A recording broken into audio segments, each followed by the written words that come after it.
Some women discover their husband's betrayal through lipstick on a collar or a strange receipt in a pocket. But Ava Gardner found hers stuck to the underside of her car at 2 a.m, when sleep wouldn't come and the walls felt like they were closing in. She walked outside in bare feet, needing air that didn't smell like Jim's cologne and the lavender detergent he insisted they use. And she sat on the cold driveway concrete, looking at stars she couldn't name. Her hand reached under the bumper without thought, just needing something to hold onto in the dark. And her fingers brushed metal that didn't belong there. The device came free with a magnetic pop that sounded like a bone breaking. It sat in her palm, blinking red, smaller than she imagined, black and ordinary and devastating. Ava turned it over slowly, seeing the brand name she didn't recognize, the serial number that meant nothing, the little lens that had been watching her drive everywhere, thinking she was alone. The night air turned sharp in her lungs. 12 years of marriage recontextualized between one heartbeat and the next. Every strange comment Jim made about her being late suddenly made sense. Every time he knew where she'd been before she mentioned it. Every casual question about who she had lunch with or which route she took home. He hadn't been interested. He'd been checking his answers against tracked data, testing her for lies, treating her like a suspect in a crime that existed only in his mind. Ava looked up at their bedroom window where Jim slept peacefully, snoring probably, dead to the world, while she sat in the driveway holding evidence of his sickness. Something inside her chest that had been soft and forgiving calcified into something diamond hard. She would not cry. She would not storm upstairs and throw the device at his head and scream until the neighbors called. She would not give him the satisfaction of her pain. She would become the hunter. Ava walked back into the house on silent feet, placed the tracker on the kitchen counter and opened her laptop. For 3 hours, she researched GPS tracking devices while Jim slept upstairs, dreaming whatever dreams men who hunt their wives have. She learned that this model stored location history for 2 months. She learned that it sent updates constantly. She learned that it was illegal in their state to track a spouse without consent. She learned that the device in her kitchen held 2 months of her life mapped out in coordinates. A digital record of her complete innocence that Jim had been studying like a detective, looking for cracks in an alibi. Dawn came grey through the kitchen windows. Ava made coffee with steady hands and started making lists. She wrote down every time Jim had known something he shouldn't have known, every coincidental appearance at a store where she was shopping, every perfectly timed phone call when she was running late. The list filled 2 pages and painted months of surveillance. Her stomach turned thinking about him watching a screen showing her location dot moving through the city, imagining affairs that didn't exist, building cases against her in his mind while she'd been buying groceries and getting oil changed and living her completely faithful life. At dawn, Ava carefully reattached the tracker to the underside of her car, exactly where she'd found it. Jim couldn't know that she knew, not yet. She showered and dressed for work in a black shirt that made her feel powerful. When Jim came downstairs rubbing sleep from his eyes, she kissed him good morning, and he smiled and asked if she slept well, and she said yes, perfectly, lying to his face the way he'd been lying to hers for months. "I have an early meeting," Ava said, pouring him coffee. "I'll be downtown most of the day." She watched his eyes flicker with something. Relief maybe, or anticipation. More data for his collection. "Okay," Jim said. "I'll probably work from home. See you tonight." Of course," Ava said, and kissed him again, longer this time, putting enough warmth into it that he relaxed. "I love you." "I love you too," Jim said, and she heard the desperation underneath the words. The fear. He knew she was slipping away somehow, and he didn't understand that the tracking was the reason. That every time he checked his phone to see where she was, he pushed her further into darkness he couldn't follow. Ava drove to the law office she'd researched at 3 a.m. and told the receptionist she needed to see someone immediately about a divorce. The attorney who met with her had sharp eyes and silver hair and listened without interrupting, while Ava explained about the tracker and showed photos she'd taken before reattaching it. The attorney smiled, and it wasn't kind, it was predatory.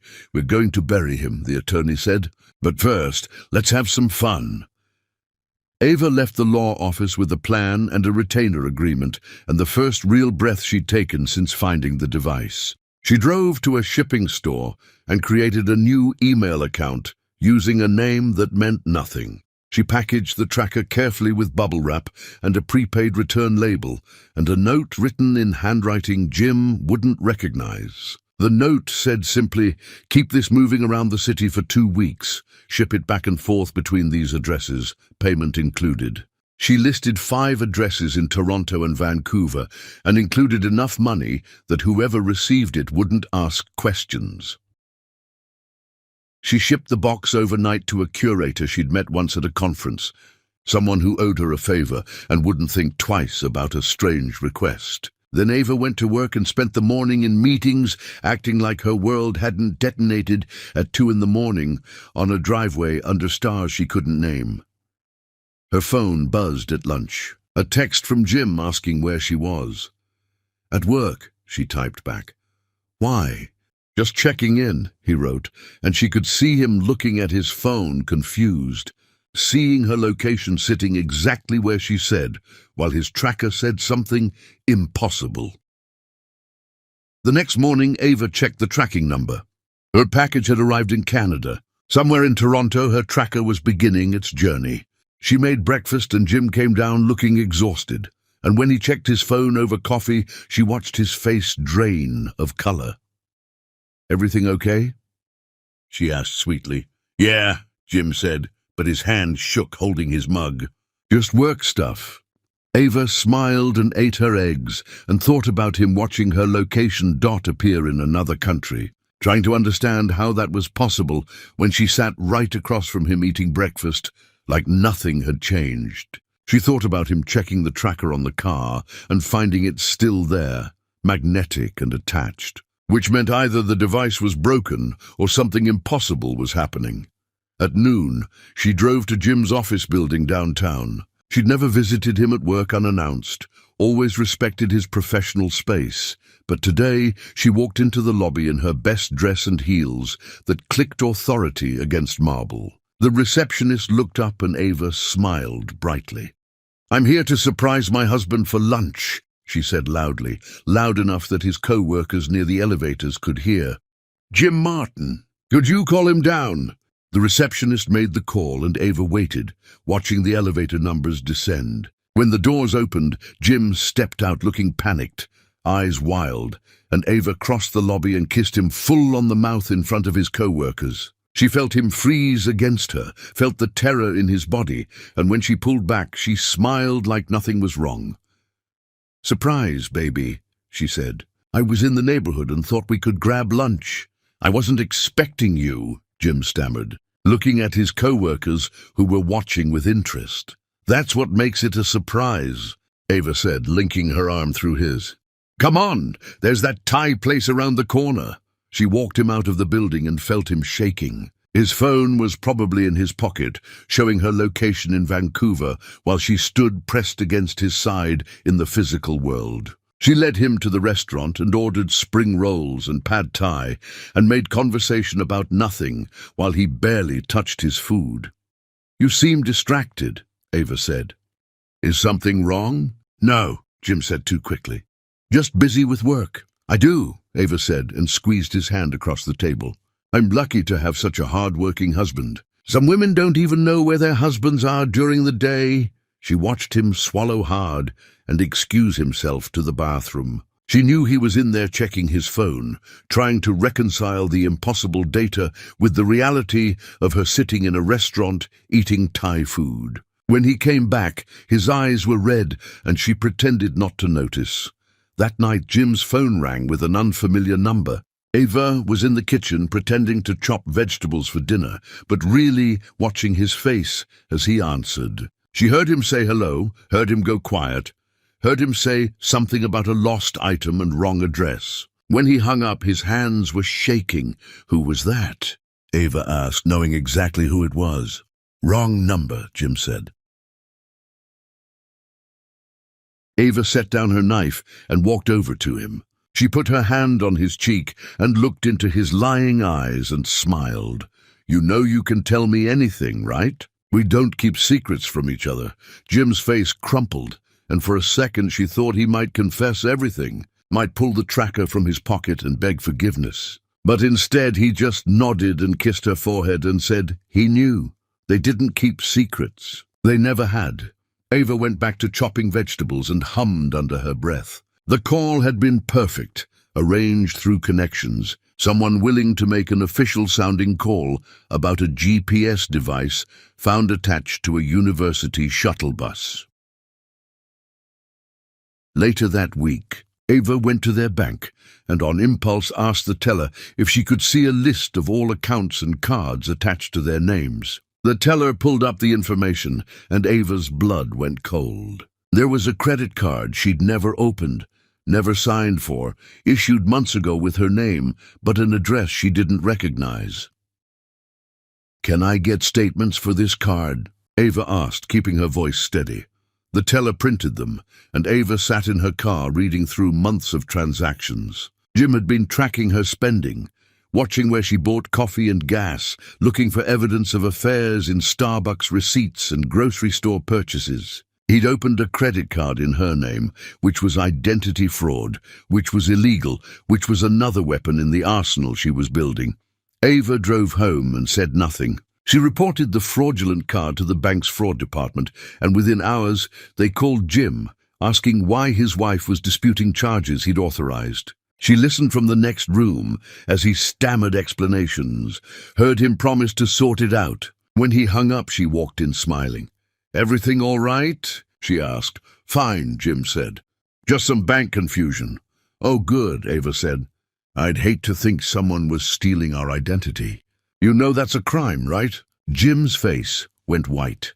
The following evening, she invited Jim's brother to dinner, the one who worked at the electronics store, the one who'd probably sold Jim the tracker. She cooked his favorite meal and opened expensive wine and was charming and warm. Over dessert, she mentioned that her car had been making strange rattling sounds underneath. "Like something's loose under there," she said. Watching Jim's brother shift in his seat, Jim dropped his fork and it clattered against his plate. "I'm sure it's nothing," Jim's brother said. "Not meeting her eyes?" "Maybe," Ava said. "But you work with electronics, right? At that store downtown? Do you sell car things? Like GPS devices or tracking equipment?" The table went silent. Jim's face drained of blood. His brother coughed and said yes, they sold those things, for fleet management mostly. "Interesting," Ava said, sipping her wine. "I've been thinking about getting one for my mother's car. She's getting older, and I worry about her driving alone. Would you recommend a particular brand?" "I could recommend something," Jim's brother said, looking at Jim, who was staring at his plate like it might save him. "Perfect," Ava said, smiling brilliantly. "Maybe Jim and I will stop by your store this weekend." "Right, honey?" Jim managed to nod. Ava cleared the plates and brought out coffee, and watched both men squirm through the rest of the evening. Jim knowing that she knew, his brother knowing that Jim was caught, and neither able to say a single word, because doing so would require confessing to crimes. When Jim's brother left, Ava kissed her husband goodnight and went upstairs to the guest bedroom. She'd been sleeping there for 3 days, and Jim hadn't asked why. She locked the door and opened her laptop and added everything new to her growing documentation file. The tracker, the credit card fraud, the panicked phone calls, the complicit brother, the lies. Every piece of evidence organized and stored in cloud storage Jim didn't have access to. She lay in bed, thinking about Jim downstairs, probably checking his phone obsessively, watching her location bounce around Canada while she slept one floor above him. She thought about the hunter becoming the hunted, the watcher being watched, the man who thought he was so clever being systematically destroyed by the wife he'd underestimated. Ava fell asleep, smiling, dreaming of all the ways she was going to make him pay. Chapter 2. The Systematic Dismantling. Ava woke the next morning with clarity that felt like sharp glass in her chest. The kind that cuts clean and leaves no ragged edges. She dressed in burgundy, the color of dried blood, and pinned her hair back severe and perfect. Downstairs, Jim was already at the kitchen table with his laptop open, and she knew without looking that he was checking the tracking app, watching her location bounce between Canadian cities while she stood behind him, pouring orange juice into crystal glasses. "You look nice," Jim said without turning around, his voice tight like a wire about to snap.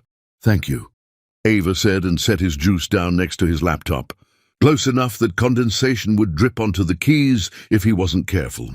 "Big day at the gallery. We're cataloging a new collection." She watched his shoulders tense. New collection meant new donors, meant lunches and meetings, and her location moving around the city in patterns he couldn't predict. She bent down and kissed the top of his head, let her lips linger there while she glanced at his screen. The tracking app was open, showing a map of Vancouver. Her location dot sat at a university campus, blinking innocent and impossible. "Will you be home for dinner?" Jim asked, and his hand moved unconsciously toward his phone. "Of course," Ava said. "Unless the cataloging runs long. You know how donors can be. They want to tell you the story of every piece." She straightened and gathered her bag and coat, moved through the kitchen like water, and at the door, she turned back and smiled at him. Jim was staring at his screen with the expression of a man watching his sanity dissolve in real time. She wanted to laugh. She wanted to scream. Instead, she blew him a kiss and left, and in her rearview mirror she saw him rush to the window to watch her car pull away, probably feeling underneath for the tracker he knew was there because he'd put it there himself. At work, Ava opened her email and found a message from her lawyer with an attachment.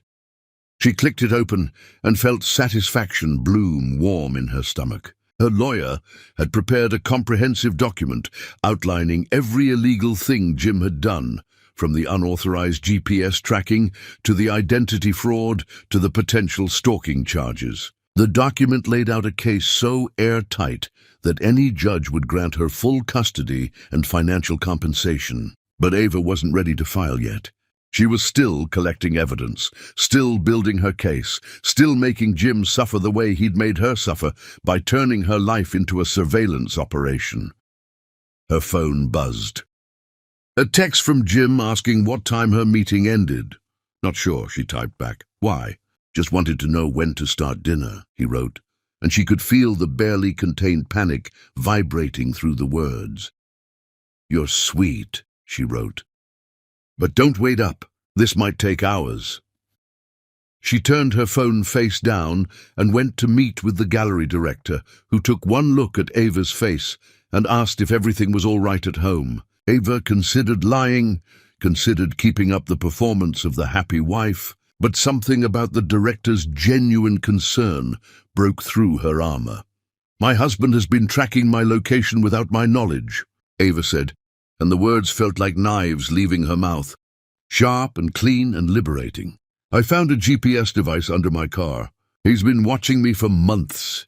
The director's face went through several expressions, shock and anger, and something that looked like recognition. She closed her office door and sat down across from Ava and said very quietly that her ex-husband had done the same thing, that she understood exactly what Ava was feeling.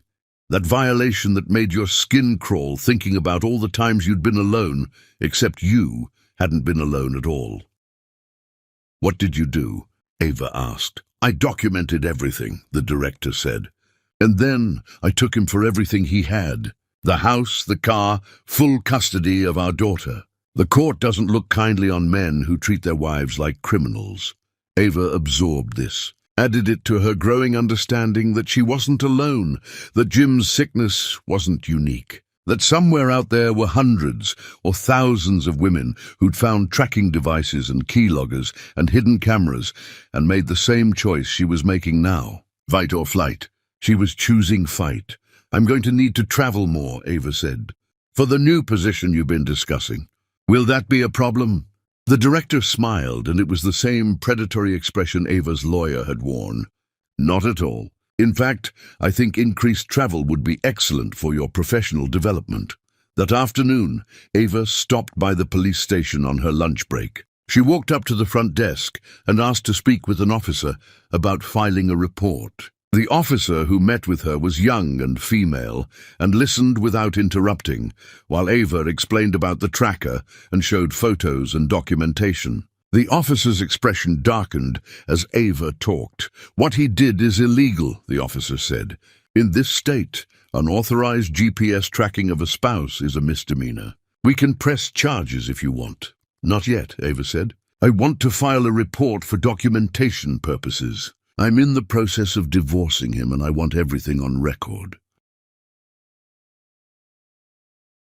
The officer nodded and took down all the information and gave Ava a case number and her card. As Ava was leaving, the officer said something that made her stop. "My sister went through this. Her husband tracked her for over a year before she found out. She thought she was going crazy, thought she was paranoid, because how could he always know where she was? When she finally discovered the tracker, she realized she wasn't crazy. He was. How is she now?" Ava asked. "Free," the officer said. "And that's worth everything." Ava drove home with the case number in her purse and a sense of power growing in her chest. She had the lawyer, the police report, the bank documentation, the witnesses. She had everything she needed to destroy Jim legally, but she wasn't done collecting evidence. She wasn't done making him understand what he'd done.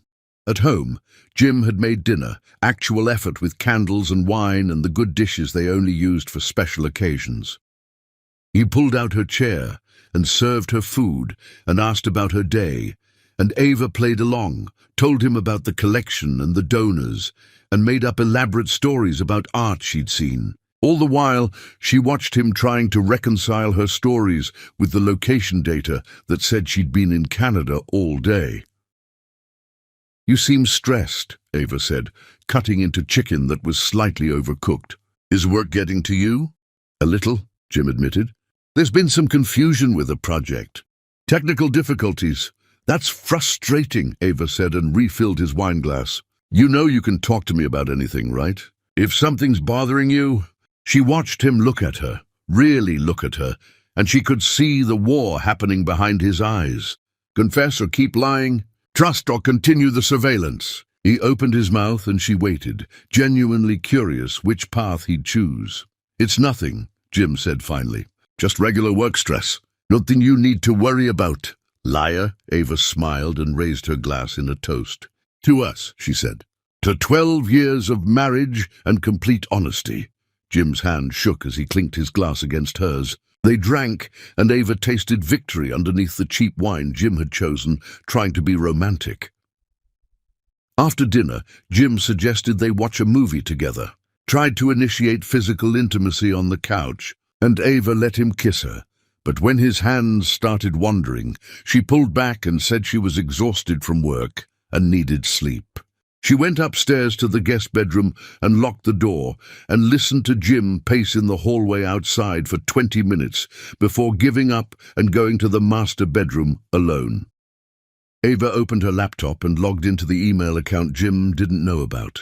She started writing messages to herself, creating a false trail of correspondence with a fictional person named Alex, who worked at another gallery. The messages were professional and friendly and completely innocent, but she knew when Jim eventually accessed her email, because he would, because men like him always did. He would read into the friendliness and manufacture evidence of an affair that didn't exist.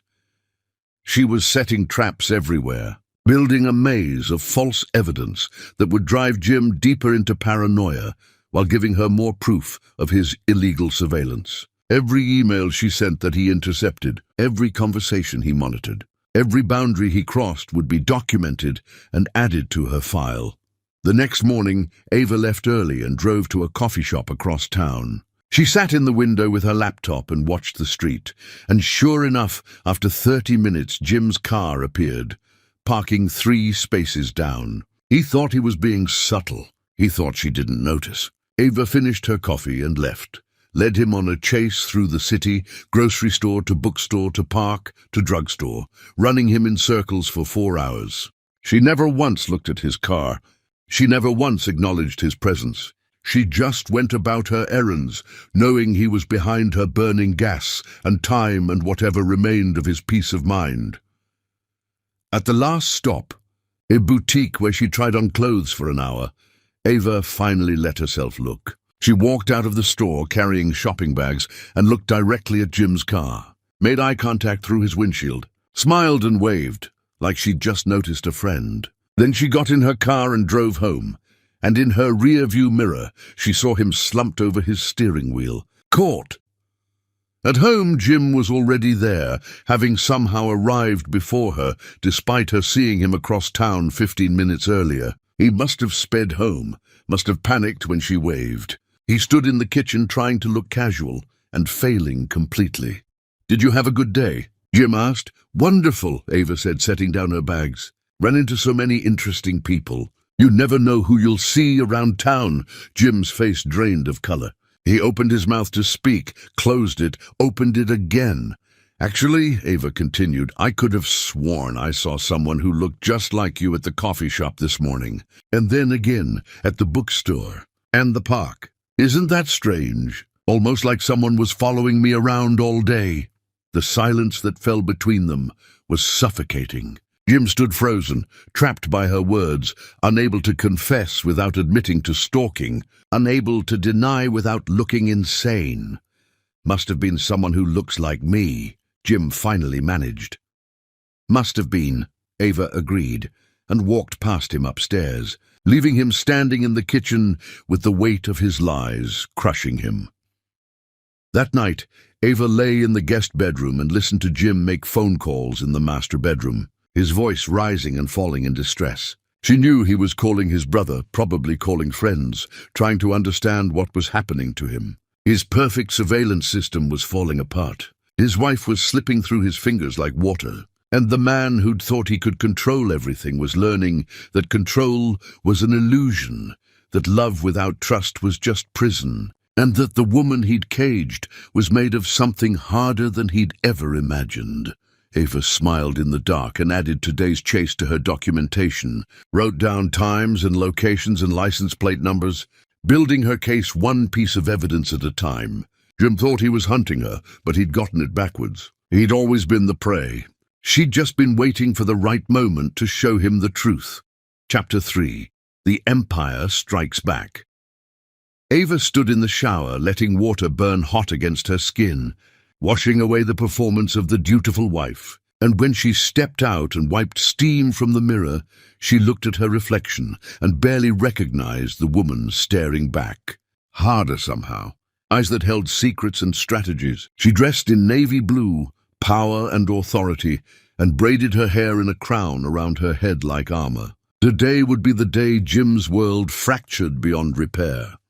She went downstairs and found Jim at the table again. Laptop open, phone face up next to his coffee, both devices screaming silent anxiety into the morning air. He looked up when she entered and she saw he hadn't slept. Dark circles under his eyes, stubble on his jaw he'd forgotten to shave. Good. Let him suffer. Let him feel one fraction of the violation she'd felt finding that tracker. "I'm staying at my mother's house for a while," Ava said, pouring coffee into a travel mug, not looking at him, keeping her voice neutral and final. Jim stood up so fast, his chair scraped against the floor. "What? Why?" "Ava, we need to talk about this." "There's nothing to talk about," Ava said, and now she turned to face him fully, let him see the coldness in her expression. "I need space. You can have the house to yourself. Maybe you'll use the time to think about the choices you've made." "What choices?" Jim asked, and his voice cracked on the words. "What are you talking about? If this is about me being stressed lately, I'm sorry. Work has been insane, and I know I haven't been present, but we can fix this." Ava set down her mug and walked over to where he stood. She got close enough to smell his fear sweat, close enough to see his pupils dilate, close enough that he thought for a second she might kiss him, or forgive him, or do whatever wives were supposed to do when husbands fucked up in ordinary ways. Instead, she leaned in close to his ear and whispered the truth he'd been running from. "I know about the tracker, Jim. I know about the email monitoring. I know about the credit card fraud. I know everything." She pulled back and watched his face cycle through denial and panic and something that might have been relief that the secret was finally out. He opened his mouth, but no sound came. His hands lifted like he might reach for her, then dropped back to his sides. Ava picked up her mug and walked toward the door. "Wait," Jim finally managed. "Please, let me explain. It's not what you think. I wasn't trying to control you, I was just scared, and I know that's not an excuse, but please just let me explain." Ava paused at the door and looked back at him. "I'm taking our daughter with me. You can see her when I decide you can see her. And Jim, every word you just said, I recorded it, so be very careful what you do next." She left him standing in the kitchen and went upstairs where their daughter was still sleeping. Ava packed a bag quietly, taking clothes and the stuffed rabbit their girl couldn't sleep without. And when she woke her daughter and said they were going to stay at Grandma's house for a while, the girl just nodded sleepily and didn't ask why. Children always knew when something was wrong. They felt it in the air like animals sensing storms. At her mother's house, Ava unpacked their bags and drank tea in the kitchen, while her mother asked careful questions, and Ava answered with the full truth this time, held nothing back, and her mother's face went through shock and anger and finally settled on grim determination. Her mother picked up the phone and called her father and said something Ava would remember forever. "Our daughter needs us. That man she married turned out to be something other than what we thought. Get over here." Within an hour, Ava's father arrived, and they sat around the kitchen table, and Ava showed them everything. The tracker, the police report, the bank statements, the documentation folder she'd been building. Her parents looked at the evidence, and her father's hands curled into fists on the table, and her mother cried angry tears. And Ava felt held by their fury, protected by their love, in a way she hadn't felt since leaving home to marry Jim. "What do you need from us?" her father asked. "Witnesses," Ava said. "If Jim tries to say I'm unstable or keeping his daughter from him, I need you to testify that I came here for safety, not revenge." "Done," her mother said. "And if he shows up here, he can deal with me." As if summoned by the thought, Jim's car appeared in the driveway. Ava watched through the window as he got out and walked toward the house, with the posture of a man going to his execution. Her father started to stand, but Ava put her hand on his arm. "Let me," she said. She met Jim at the door before he could knock. He looked worse than he had that morning, like he'd been crying or screaming or both. His eyes were red and wild, and when he saw her, he tried to step forward, and she held up one hand, stopping him. "You're not welcome here," Ava said. "Turn around and leave." "I need to see my daughter," Jim said.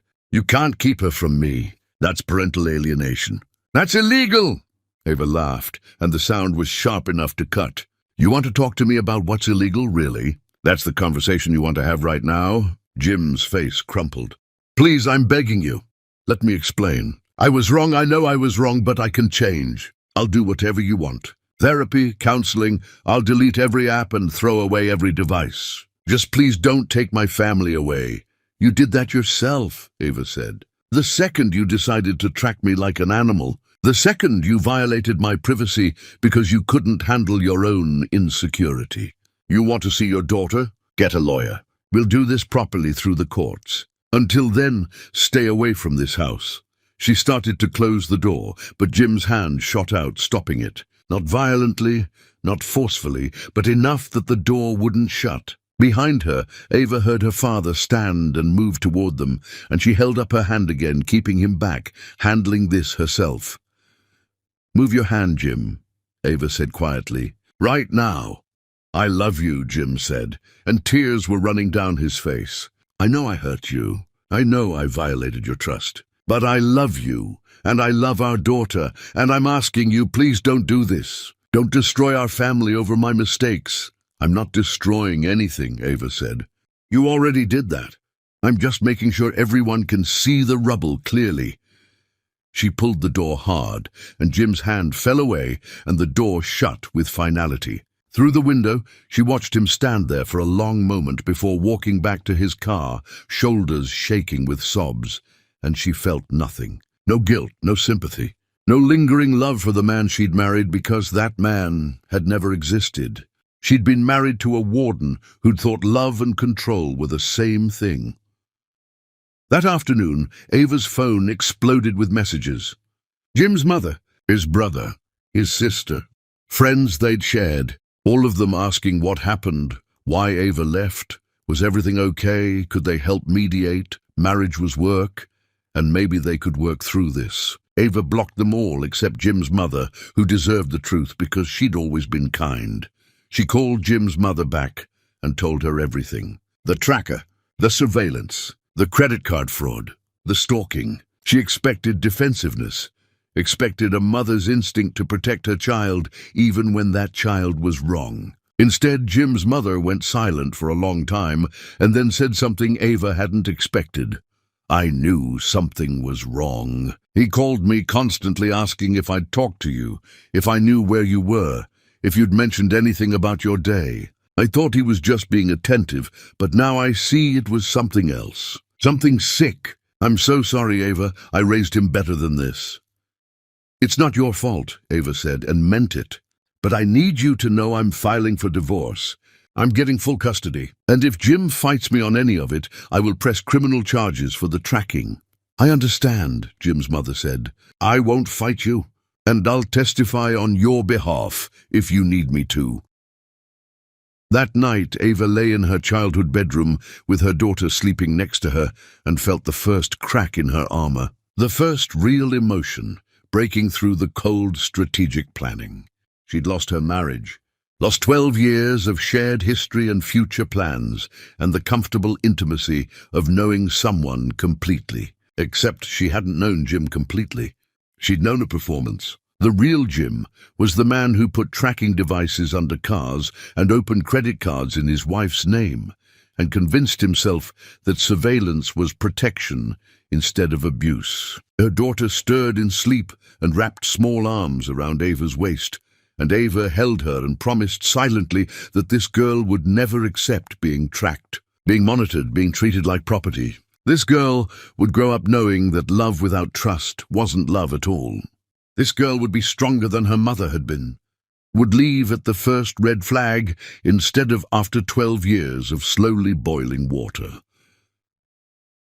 The next morning, Ava woke to 17 missed calls from Jim and one voicemail that was just him crying and saying her name over and over. She deleted it without listening to the whole thing and called her lawyer to schedule an emergency custody hearing. The lawyer said they could file that afternoon and have a hearing within the week, and Ava said, "Do it. File everything." She wanted this over with quickly and decisively. At the gallery, Ava threw herself into work, cataloguing the new collection with fierce focus. And her hands didn't shake when she handled delicate pieces, and her voice didn't crack when she spoke with donors. She was performing strength so completely that it became real. Fake it until you make it taken to its logical extreme. The director pulled her aside at lunch and offered her the position they'd discussed. Director of the new gallery location across the country. Significant raise. Fresh start away from Jim and his family and everything that reminded her of the marriage. Ava accepted on the spot without thinking, without consulting anyone. Just, "Yes, I'll take it. When can I start?" "After your custody situation settles," the director said. "I won't let Jim use your career against you. We'll wait until the courts give you permission to relocate. Then we'll move you and pay for everything. New apartment, moving costs, school enrollment for your daughter. Consider it done." Ava felt something like hope flicker in her chest, small and fragile, but real. She could leave. She could take her daughter and her career and her self-respect and build a completely new life far away from the man who'd tried to cage her. She could be free. That evening, Ava received court documents via email.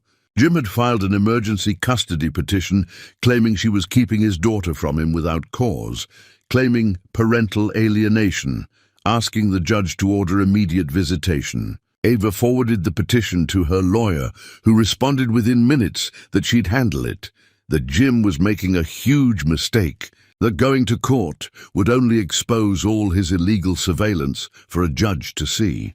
The hearing was scheduled for the end of the week. Ava had 5 days to prepare, to organize her evidence, to build her case. She spent those days in her mother's house, going through every document, every photo, every piece of proof. She created a timeline of Jim's surveillance with dates and evidence. She prepared testimony from the private investigator Jim had hired, from the police officer who'd taken her report, from her bank about the fraudulent credit card, from the gallery director about Jim calling her workplace. When the day of the hearing arrived, Ava dressed in grey, professional and neutral, and walked into the courthouse with her lawyer and her documentation folder. Jim was already there with his lawyer, looking destroyed, but trying to hold himself together. They didn't speak, didn't make eye contact, just sat on opposite sides of the courtroom waiting for the judge. When the judge entered, they all stood, and then sat again, and the judge looked at the emergency petition and asked Jim's lawyer to present their case. The lawyer talked about Ava suddenly leaving without warning, refusing to let Jim see his daughter, cutting off all contact. Made it sound like Ava was vindictive and cruel. Made Jim sound like a victim. Then the judge turned to Ava's lawyer and asked for her response. Ava's lawyer stood and said just 4 words that changed everything. "We have evidence, Your Honor." Chapter 4. The Professional Devastation. The courtroom was small and beige and smelled like old wood polish and broken dreams.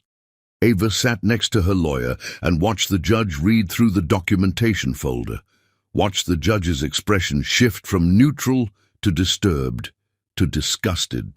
Jim sat across the aisle looking smaller with each page the judge turned, his lawyer periodically leaning over to whisper something that made Jim shake his head or shrug helplessly. Ava felt power sitting in her chest like a bird about to take flight.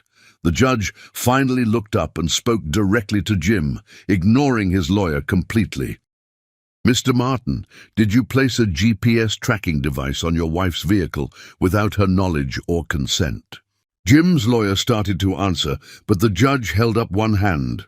"I'm asking your client directly, Mr. Martin." "Yes," Jim said, his voice barely audible, "but I can explain why I thought it was necessary." "I don't need explanations," the judge said.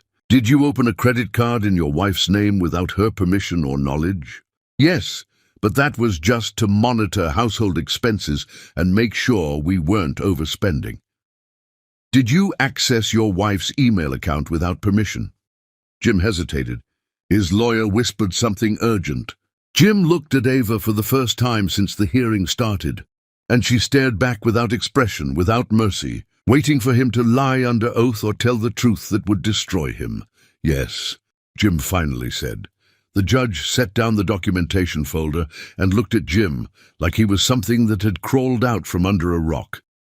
"Mr. Martin, what you did is illegal. GPS tracking without consent is a misdemeanor in this state. Identity fraud is a felony. Unauthorized access to electronic communications is a federal crime. Your wife would be well within her rights to press criminal charges against you. The fact that she hasn't yet suggests remarkable restraint on her." "What?" Jim's lawyer tried to interject. Something about marriage stress and reconciliation. But the judge cut her off with a, "Look, your emergency custody petition is denied," the judge said. "Mrs. Martin is granted temporary full custody pending further proceedings.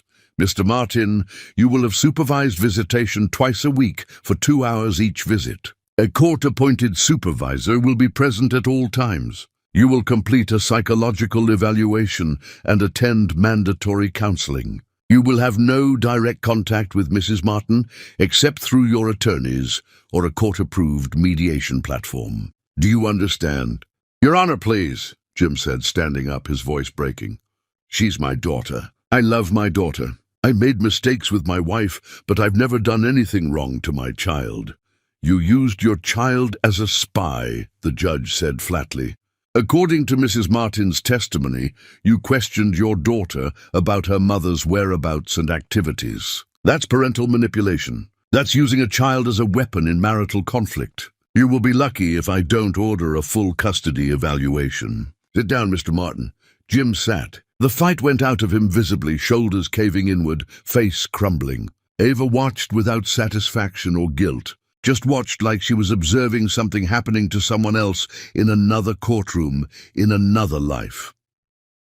The judge signed several documents and handed them to the clerk, and then addressed both lawyers. "We'll reconvene in 6 weeks for a full custody hearing. In the meantime, Mr. Martin will comply with all the conditions I've outlined, or I'll hold him in contempt. Mrs. Martin, you have my permission to relocate out of state for employment purposes, provided you establish a clear visitation schedule and maintain it consistently. Are we clear?" Both lawyers said yes, and the judge stood and left, and the hearing was over. Ava gathered her things and walked out of the courtroom without looking at Jim. And in the hallway, her lawyer hugged her and said that went better than expected. The judges rarely granted relocation permission so quickly. That Jim's illegal surveillance had basically guaranteed Ava would get everything she asked for. "What happens if he presses charges?" Ava asked. "If he tries to claim I abandoned him or kidnapped our daughter?" "He won't," her lawyer said. "Because if he does, we press criminal charges for the tracking and the identity fraud. He knows that. His lawyer knows that. He's trapped by his own actions, and the best thing he can do now is comply with the court's orders and hope you don't decide to pursue prosecution." Ava drove back to her mother's house and told her parents about the hearing, and they celebrated quietly. No champagne or cheering, just relief that the court had seen the truth and protected Ava and her daughter. That evening, Ava's daughter asked when she would see Daddy again, and Ava explained gently about the supervised visits, about how Daddy had made some mistakes and needed to work on being better.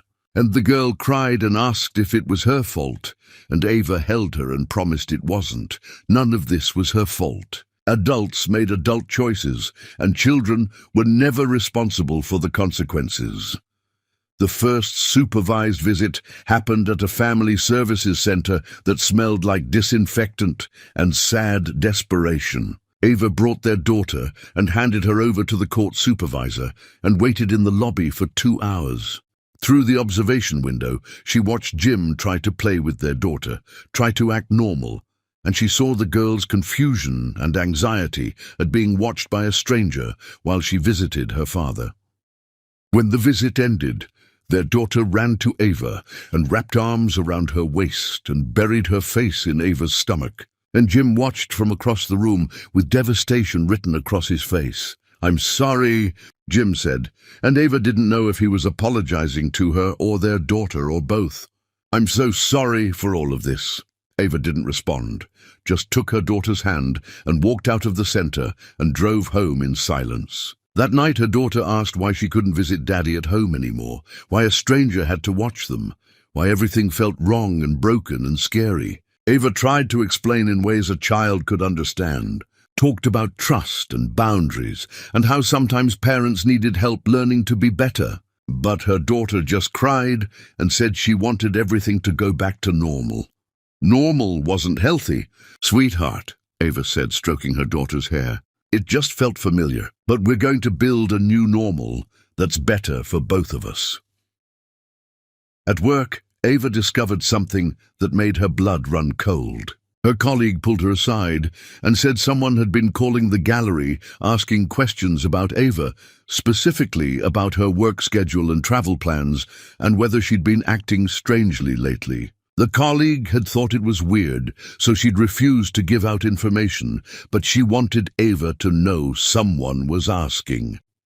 Ava felt fury rise hot in her throat. Jim was still trying to monitor her, even after the court hearing, even after being explicitly told to have no contact. She called her lawyer immediately, and the lawyer said to document everything, get the colleague to write a statement, and they'd bring it up at the next hearing as evidence of continued harassment.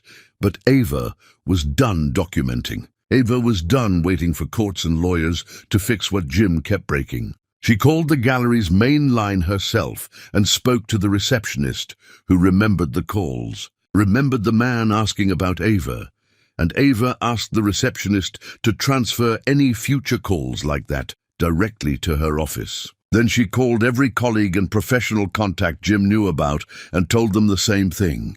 If anyone calls asking about me, send them to me directly. She was setting a trap, and she hoped Jim was stupid enough to walk into it. That evening, Ava went to the gallery for an opening, a showing of contemporary sculpture that had drawn collectors from across the region. She wore black and red and looked like victory. And when she saw Jim's sister in the crowd, she almost turned around and left. But then she remembered she'd done nothing wrong. She had every right to be in her own professional space. So she walked right up to Jim's sister and said hello, like nothing had changed.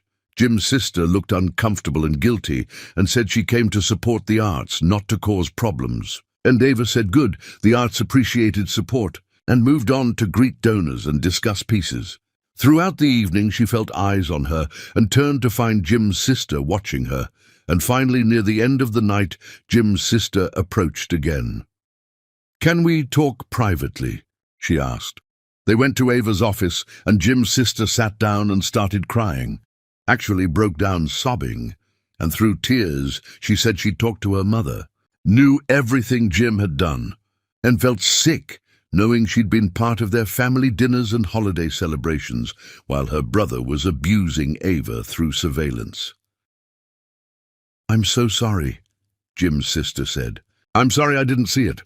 I'm sorry I didn't ask better questions when you started acting distant. I'm sorry my brother turned out to be someone capable of this." "It's not your fault," Ava said, and meant it. "Jim made his choices. You didn't make them for him. He's falling apart," Jim's sister said. "I don't know if you care or want to know, but he's barely functioning. Not going to work, not eating, just sitting in that house obsessing over how to fix this. Our mother is worried he might hurt himself."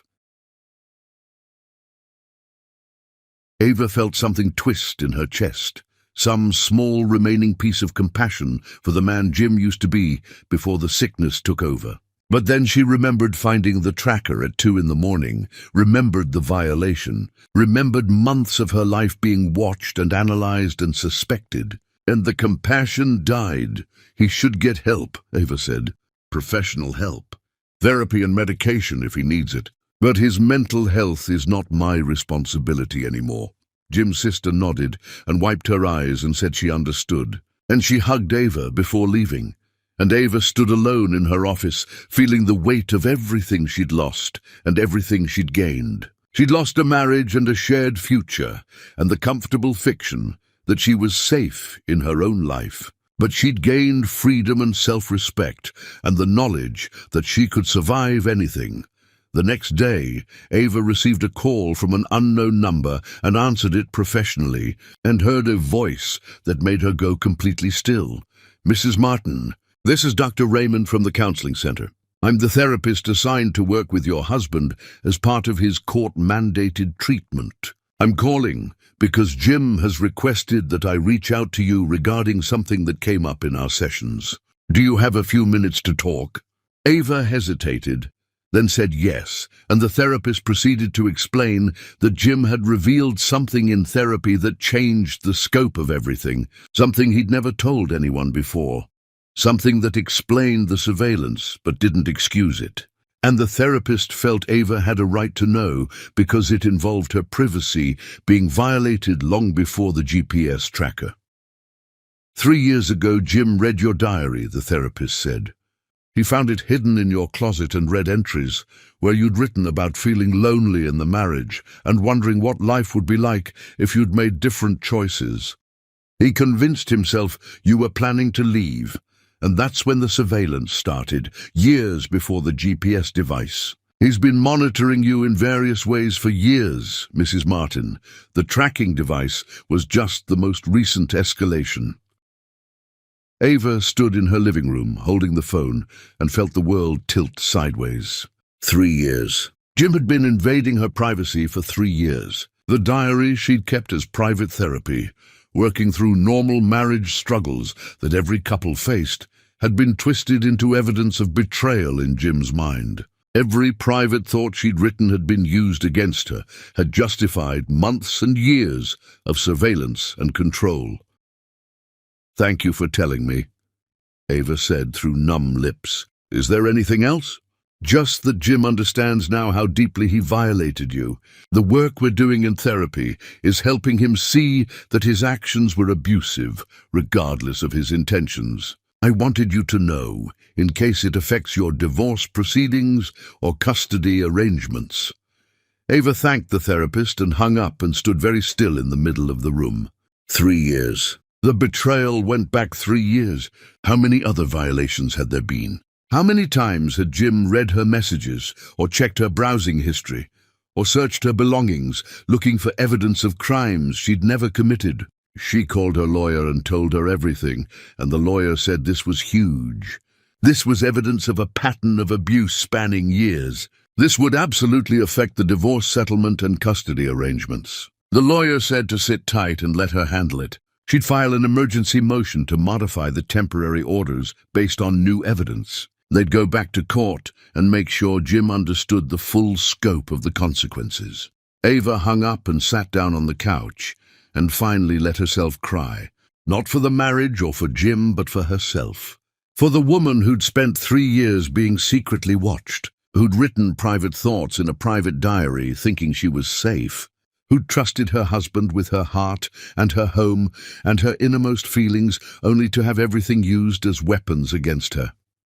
She cried until she was empty, and then she washed her face and went to pick up her daughter from school, and they went for ice cream and played at the park. And Ava held her daughter's hand and promised silently that no man would ever make this girl feel small or watched or trapped. This girl would grow up knowing that privacy was a right, not a privilege, that trust was earned, not assumed, and that love never required surveillance to survive.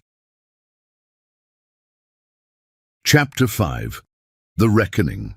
Ava sat in the coffee shop on the corner of 5th and Washington, watching rain streak down the windows like tears she refused to shed. Her lawyer had called an emergency meeting, said they needed to discuss strategy before the next court appearance, and Ava had driven through the storm to get here early, needing time to collect herself before facing more legal battles. The coffee tasted like ash in her mouth, but she drank it anyway, needing the ritual of normal things, while her life continued spiraling into surreal territory. The lawyer arrived, shaking water from her umbrella, and ordered something complicated, before sliding into the booth across from Ava.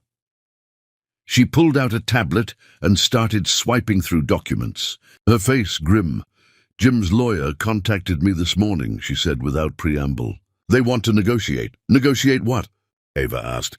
"The court already ruled. He wants to avoid criminal prosecution. He's offering to sign whatever divorce settlement you want. Waive all claims to property and assets. Agree to any custody arrangement, in exchange for you not pressing charges for the tracking and identity fraud." Ava set down her coffee cup carefully, feeling rage bubble up from somewhere deep in her chest. "He thinks he can buy his way out of consequences." "I know," the lawyer said. "But here's what you need to understand. If you press charges, this goes to criminal court. There will be a trial. You'll have to testify about everything, relive all of it in front of strangers and media. It will be public record. And honestly, given that he's a first-time offender showing remorse, he'll probably get probation and a fine. No jail time. So you have to ask yourself if the emotional cost of a criminal trial is worth it when you can get everything you want in civil court and move on with your life." Ava hated that the lawyer was right, hated that Jim could commit actual crimes and still escape real punishment. But she was exhausted from fighting, exhausted from being angry, exhausted from carrying the weight of his betrayal. "Tell him I want the house," Ava said. "All of it. I want him to sign it over completely, move out within 30 days. I want full legal and physical custody, with supervised visitation, continuing indefinitely. I want him to pay for all moving expenses for my relocation. and I want him to pay for our daughter's therapy for as long as she needs it. If he agrees to all of that, I won't press charges." The lawyer smiled, the predatory expression Ava had come to appreciate. "I'll draw up the papers." They spent the next hour going through details and logistics, hammering out a settlement agreement that would give Ava everything she needed to start over. When they finally finished, Ava felt lighter, like she'd set down a burden she'd been carrying so long she'd forgotten it was there. At home that evening, Ava's daughter asked about the house, asked if they'd ever go back there, and Ava said yes. Soon they'd be moving back home, and the relief on her daughter's face made Ava glad she'd fought for the house instead of just walking away. The settlement papers were delivered to Jim the next morning, and his response came back within hours. He'd signed everything, agreed to every term, waived every right. In one document, he'd given up his home and his daily presence in his daughter's life, and any claim to the life they'd built together, and all he'd gotten in return was avoiding criminal prosecution. Ava read through the signed agreement and felt nothing. No triumph, no satisfaction, just emptiness where the marriage used to be. She called her mother and said it was done. The divorce was moving forward. She'd gotten everything she'd asked for. Her mother was quiet for a moment, then said something that surprised her. "Are you sure you want to stay in this town? The gallery offered you that position across the country. Fresh start, new city." Ava sat with the question for a long moment. "I'm taking the job," she said. "I'm moving across the country. I'm starting completely over." The decision made, Ava threw herself into planning. She accepted the gallery position officially, started researching schools in the new city, put the house on the market to sell, realizing she didn't want the memories it held, began boxing up their belongings systematically, keeping what mattered and donating everything that reminded her of the marriage. Jim's supervised visits continued every week, and each time Ava dropped off their daughter, she saw him looking worse, thinner, older, hollow-eyed. His mother had been right to worry. He was falling apart visibly. Part of Ava felt guilty for this, some remaining piece of empathy for someone she'd once loved. But mostly, she felt detached, watching his deterioration the way she'd watch a stranger's tragedy on the news. At one pickup, Jim tried to talk to her, breaking the rule about no direct contact. The court supervisor stepped between them, but Jim spoke over her shoulder, his voice desperate. "I'm in therapy 3 times a week. I'm on medication. I'm doing the work to understand why I did what I did. I'm not asking you to forgive me or take me back. I just need you to know I'm trying to be better." "For who?" Ava asked. "For yourself or for me?" "For everyone," Jim said. "For our daughter. For my family, for you, for the man I should have been all along." "It's too late for me," Ava said. "Whatever work you're doing, I'm glad you're doing it. But it doesn't change what happened. You need to do this work for yourself and for your daughter, not because you think it'll fix us, because there is no us anymore." Jim's face crumpled, but he nodded and stepped back, and Ava took their daughter's hand and walked away. In the car, her daughter asked why Daddy looked so sad, and Ava said Daddy was learning some hard lessons about how his choices affected other people. "Will he ever be happy again?" her daughter asked. "I don't know," Ava said honestly. "But that's not our responsibility. We can care about him and hope he heals, but we can't fix him. Only he can do that." The house sold faster than expected to a young couple expecting their first baby. Ava coordinated the cross-country move with precision, hiring movers and booking flights and enrolling her daughter in the new school. Everything was falling into place. Her new life was forming like a photograph, developing in solution, fuzzy at first, then gradually coming into sharp focus. Jim's mother called, asking if she could visit before they moved, saying goodbye properly, and Ava agreed because Jim's mother had always been kind. They met for lunch, and Jim's mother held her granddaughter tight and cried, and then she pulled Ava aside. "I know you'll probably never want to hear this, but I'm proud of how you handled everything. You could have destroyed Jim completely, but you showed mercy when you didn't have to, and that takes strength. I didn't do it for him. Ava said. "I did it for our daughter. I didn't want her growing up knowing her mother put her father in jail, even if he deserved it." The final supervised visit before the move was harder than Ava expected. Their daughter clung to Jim and cried and said she didn't want to leave, didn't want to only see Daddy on video calls. Jim held her and cried too, and Ava stood in the doorway watching father and daughter grieve the life they were losing. And she felt the weight of her choices pressing down on her shoulders. Was she doing the right thing? But then she remembered finding the tracker at 2 a.m, remembered the violation and betrayal and years of secret surveillance. And she knew that staying meant staying trapped in the shadow of what Jim had done. Moving meant freedom. On their last night in town, Ava's friends threw her a going-away party at the gallery, and women she'd known for years hugged her and cried and said they'd miss her and admired her courage. The gallery director made a toast about Ava being an inspiration, about choosing yourself even when it's hard, and Ava felt seen and valued in ways she'd never felt during the marriage. Late in the evening, the director pulled Ava aside and handed her an envelope. Inside was a check for more than Ava expected, a relocation bonus on top of the salary they'd already discussed. "You're investing in the gallery's future," the director said. "This is us investing in yours."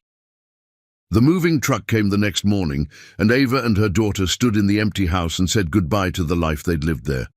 Her daughter cried, and Ava held her, and acknowledged the grief while also holding space for the hope of what was coming. They locked the door for the last time and drove to the airport, and Ava didn't look back at the house in the rearview mirror, just kept her eyes forward on the road ahead. On the plane, her daughter fell asleep against her shoulder, and Ava looked out the window at clouds and sky and thought about transformation. She'd been one person when she found that tracker and was becoming someone else entirely through the process of leaving. Stronger, harder, more certain of her own worth. She'd lost a marriage but gained herself, and that seemed like a fair trade. They landed in their new city as the sun was setting, painting the sky orange and pink and gold, and Ava took it as a sign. This was dawn breaking on her new life. This was the beginning of something built entirely on her own terms. Jim's surveillance and control couldn't reach her here. She was finally, completely free. Chapter 6. The Transformation. The apartment was on the 7th floor with windows that faced east, so morning light flooded the living room like a blessing. And Ava stood in the empty space, feeling possibility hum through her bones. The movers wouldn't arrive with their furniture for another 2 days, so she and her daughter slept on air mattresses that first night. And in the dark, her daughter whispered, asking if they'd made a mistake, leaving everyone behind. And Ava whispered back that sometimes the bravest thing you can do is start over. The new gallery was modern and enormous, 3 times the size of her previous space, with high ceilings and track lighting and a permanent collection that made Ava's hands itch to curate something remarkable. The director showed her around on the first day, introduced her to staff who welcomed her warmly, and assigned her an office with a view of the city skyline. Ava sat at her new desk and opened her laptop and got to work. And for the first time in years, she worked without the nagging feeling that someone was watching, tracking, monitoring her every move. Her daughter started school and came home that first week with stories about new friends and different lessons, and a teacher who let them draw during quiet time. The adjustment was harder than Ava had hoped, but easier than she'd feared, and she signed her daughter up for art classes and soccer and made sure there were structured activities to fill the hours after school. Video calls with Jim happened twice a week, scheduled and supervised by the court's remote monitoring system, and Ava sat nearby during these calls, ready to end them if Jim crossed any boundaries. But Jim was different on video, quieter, more careful. He asked their daughter about school and friends and activities without interrogating her for information about Ava. He talked about his therapy and the things he was learning about himself. He told their daughter he loved her and was proud of her for being so brave during the move. He never once asked to speak to Ava, never tried to manipulate their daughter into passing messages, just maintained his boundaries perfectly in a way that surprised Ava with its consistency. Weeks passed, and Ava fell into new rhythms. Morning coffee, watching sunrise over unfamiliar buildings, walking her daughter to school, through streets that held no memories of Jim, working in the gallery, surrounded by art that inspired her. Coming home to an apartment that was entirely theirs, decorated the way they wanted, filled with only the things that brought them joy. She joined a book club and a yoga class, and started saying yes to invitations from co-workers who wanted to grab drinks after work. One evening at a gallery opening, Ava met someone who made her laugh, a museum curator named David who specialized in contemporary sculpture. They talked about art and their favorite pieces and the politics of acquisitions. And when he asked if she wanted to get dinner sometime, Ava said yes, without thinking, without the panic she'd expected to feel at the idea of dating again. The dinner was easy and comfortable, and ended with a kiss that made Ava feel something she hadn't felt in years: desire without guilt, interest without surveillance, the freedom to be attracted to someone without wondering if she'd be punished for it later. She went home and told her daughter she'd had dinner with a friend, and her daughter asked if the friend was a boy or girl. And when Ava said boy, her daughter asked if that meant Ava had a boyfriend now. "Not yet," Ava said. "Just someone I like spending time with." "Is that okay with you?" Her daughter considered this seriously. "Does it mean you won't get back together with Daddy?" "Sweetheart, Daddy and I are not getting back together regardless of whether I date anyone else. Our marriage ended because of choices Daddy made that hurt our trust. That's separate from whether I meet other people. But you still love Daddy a little bit, right?" Ava sat down next to her daughter and chose her words carefully. "I love the father Daddy is to you. I love the man he used to be before he got sick with worry and fear. But I don't love the man who tracked me and lied to me and violated my privacy. And I can't be married to someone I don't trust." Her daughter absorbed this and asked if she could keep video calling Daddy twice a week. And Ava promised that would never change, that both parents would always be in her life, even if they couldn't be in the same room. The relationship with David developed slowly and carefully. Ava was cautious about introducing him to her daughter, wanted to make sure this was real and stable before involving her child. They dated for months, getting coffee and going to exhibitions and spending long evenings talking about everything and nothing. David knew about her divorce, knew generally that trust had been broken, but Ava hadn't told him the full story yet, wasn't sure how to explain years of surveillance without sounding damaged or paranoid. One night over wine in David's apartment, Ava finally told him everything.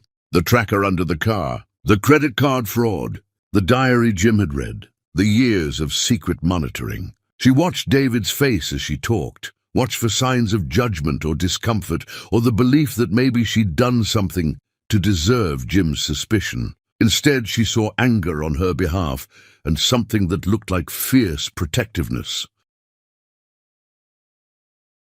"That's not marriage," David said. "That's imprisonment. I'm so sorry you went through that." "Are you worried I'm damaged now?" Ava asked. "That I have trust issues that will make me difficult to be with." David pulled her close and kissed her forehead. "I'm worried that any man who treats you with basic respect and honesty will seem remarkable to you because your ex set the bar so low. I don't want you to settle for normal when you deserve extraordinary," Ava cried then. Actually let herself cry in front of someone who wasn't her mother or her therapist.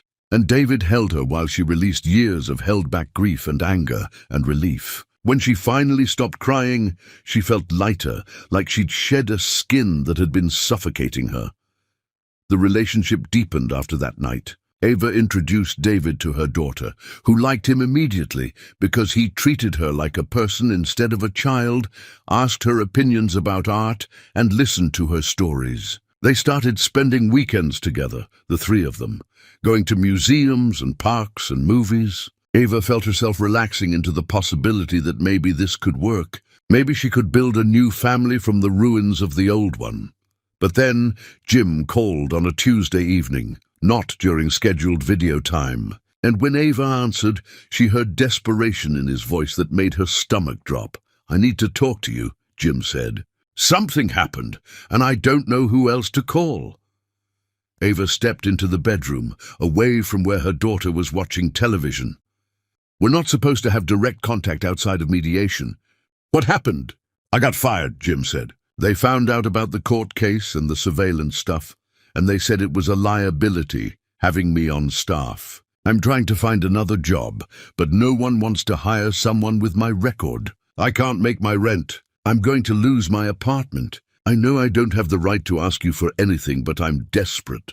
Ava felt a complicated mix of sympathy and anger. Part of her wanted to help, because she remembered loving this man once, remembered building a life with him before his sickness destroyed everything. But the larger part of her remembered finding that tracker, remembered years of privacy violations, remembered being treated like a criminal in her own marriage.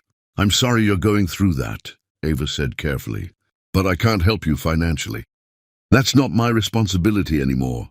"I'm not asking for money," Jim said quickly. "I'm asking if you could write a letter to my lawyer. Something saying I've been complying with the court orders, that I'm being a good father during visitations, that I'm not a danger to anyone. Something I could show potential employers to prove I'm not the monster the court records make me seem." "You're asking me to vouch for you? To minimize what you did so you can get a job?" "I'm asking you to acknowledge that people can change, that I'm working on myself, that what I did was wrong, but it doesn't define everything I am."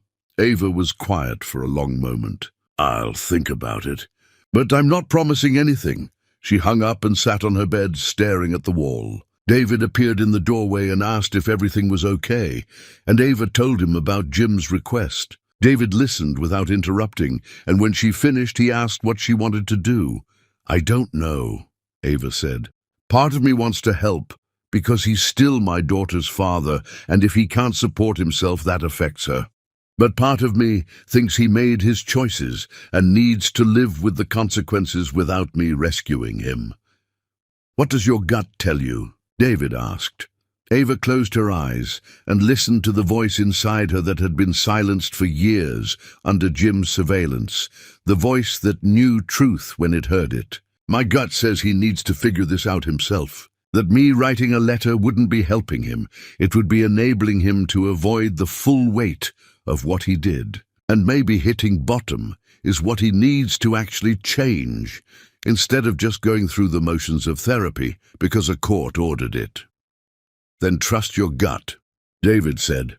Ava called Jim back the next day and told him she wouldn't be writing the letter, that she understood his situation was difficult, but she couldn't in good conscience minimize his actions to make his life easier. Jim was silent for a long moment and then said he understood. He shouldn't have asked, and hung up without saying goodbye.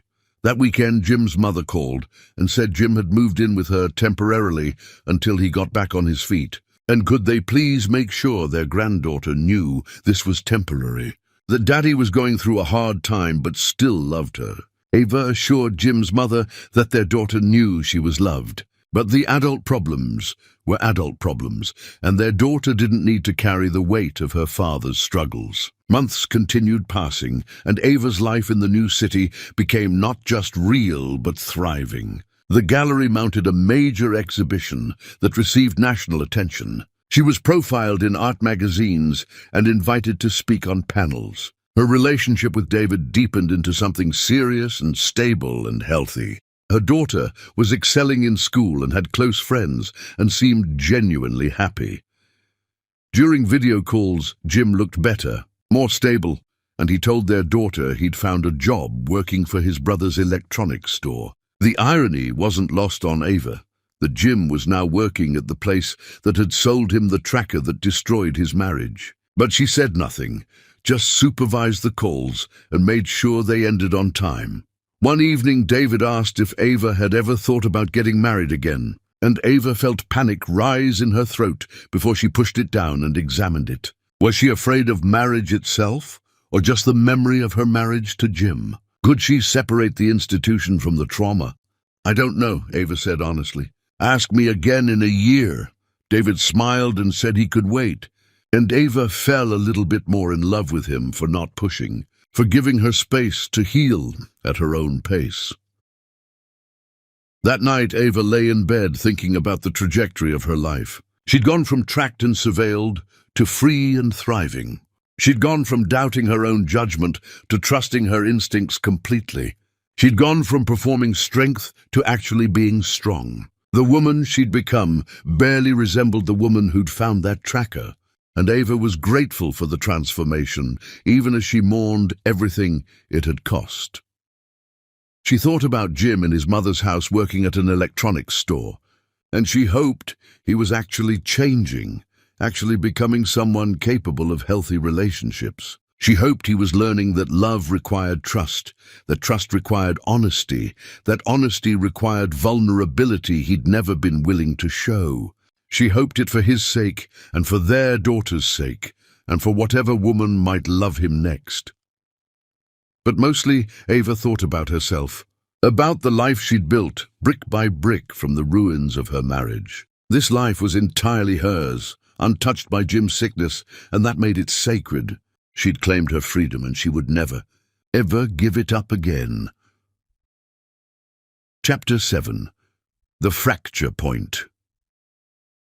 Ava stood at her office window watching snow fall past the glass, thinking about transformation and things that looked beautiful while freezing you solid. Her phone buzzed with a text from David asking if she wanted to come to a holiday party at the museum. And she typed back yes, and added a heart emoji because she could do that now. Could be affectionate without second-guessing whether someone was monitoring her messages.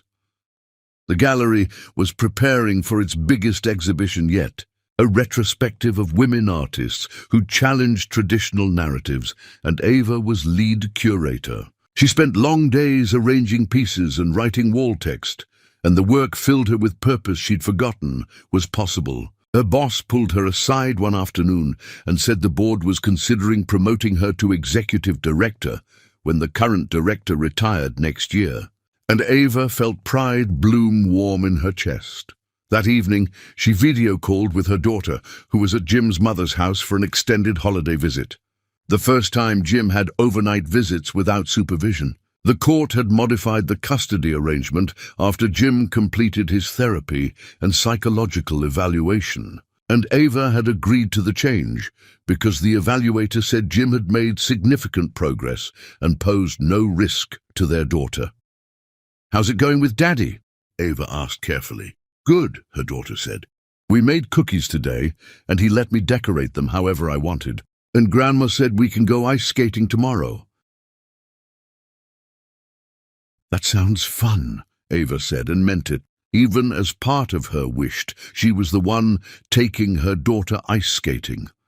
After hanging up, Ava sat in the quiet apartment, feeling the weight of single parenthood mixed with the relief of shared custody. She missed her daughter terribly during these visits, but also appreciated having time to herself, time to work late or see David, or just sit in silence. The complexity of these feelings made her uncomfortable, made her worry she was a bad mother for enjoying time away from her child. At David's holiday party, Ava wore green velvet and felt elegant and powerful, and she moved through rooms full of artists and curators, feeling like she belonged. David introduced her as his girlfriend to people he'd known for years, and the word girlfriend felt significant, felt like claiming something real and permanent.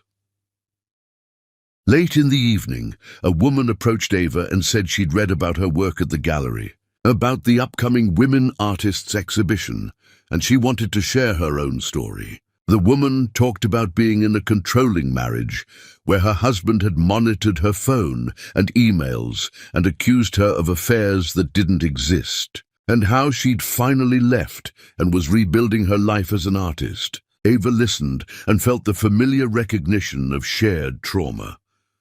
I'm curating a smaller exhibition next year about surveillance and control in domestic spaces, Ava said. Would you be interested in contributing work?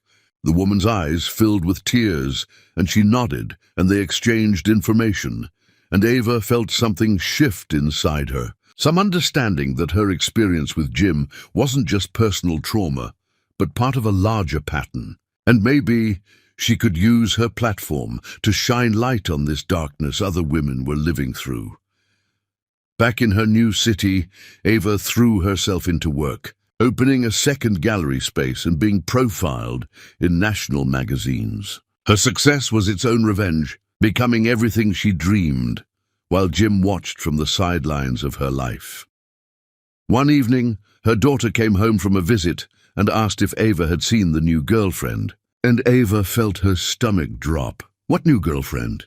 Ava asked, keeping her voice neutral. Daddy's friend who was at Grandma's house. Her name is Lauren, and she brought pizza and played games with us. Daddy said she was his friend, but they were holding hands, so I think she's his girlfriend. Ava absorbed this information, feeling complicated things. Relief that Jim was moving on. Jealousy that wasn't about wanting Jim back, but about him seemingly getting to have happiness after what he'd done. Fear that he might damage this new woman the way he'd damaged Ava, and underneath all of it, a strange grief for the final death of their marriage. That's nice that Daddy has a friend, Ava said carefully. Did you like her? She was okay, her daughter said. She seemed nice. That night, Ava lay awake thinking about Jim with someone new, wondering if he'd told this woman about the tracking and surveillance, or if he was keeping that history hidden. She thought about calling his mother, but stopped herself because it wasn't her business anymore. Still, the thought nagged at her, until she finally texted Jim's mother asking if they could talk. Jim's mother called immediately, and Ava asked directly about the girlfriend, about whether this woman knew Jim's history. Lauren knows everything, Jim's mother said. Jim told her on their second date. She's actually a therapist herself, works with trauma survivors. She knows exactly who Jim was and what he did. Ava felt some of her anxiety ease, but asked one more question. Does she know about the diary? That he read my diary 3 years before the tracking started? There was a long pause. I didn't know about the diary. Jim never told me that. Ask him about it, Ava said. And if he's not being completely honest with this woman about his history, then she shouldn't be around my daughter. Jim called the next day, angry in a way Ava hadn't heard since before the divorce. You had no right to tell my mother about the diary. You're trying to sabotage my relationship because you can't handle me being happy. I asked your mother a simple question about whether your girlfriend knows your full history, Ava said coldly. If you've been honest with her, then my question shouldn't be a problem. Lauren knows everything that matters, Jim said. Ancient history about a diary isn't relevant. It's not ancient history, Jim. It's the beginning of the pattern. It's proof that the surveillance didn't start with the tracker. If you can't be honest about that with someone you're dating, then you haven't actually changed. Jim hung up on her, and Ava stood holding the phone, feeling vindicated and exhausted. 2 days later, Ava received a message from an unknown number.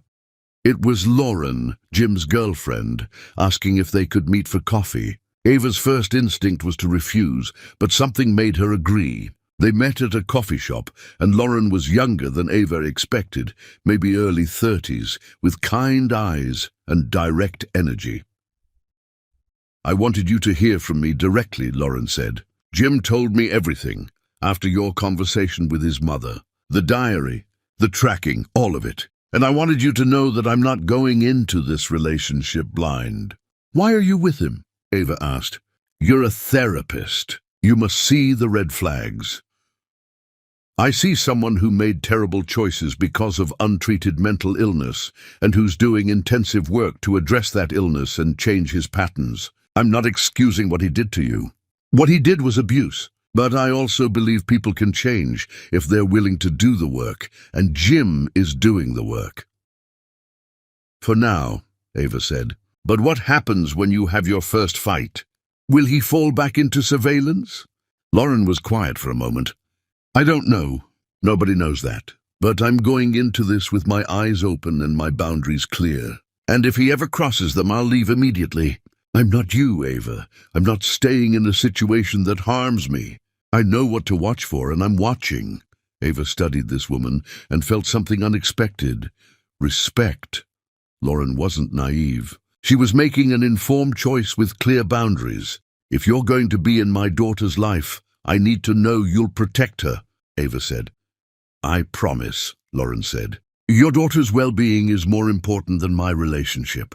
If at any point I think Jim is falling back into unhealthy patterns, I'll tell you immediately.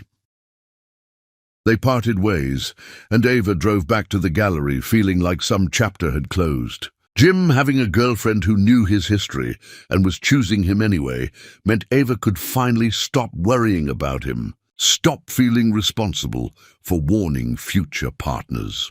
That evening David came over, and Ava told him about the meeting with Lauren.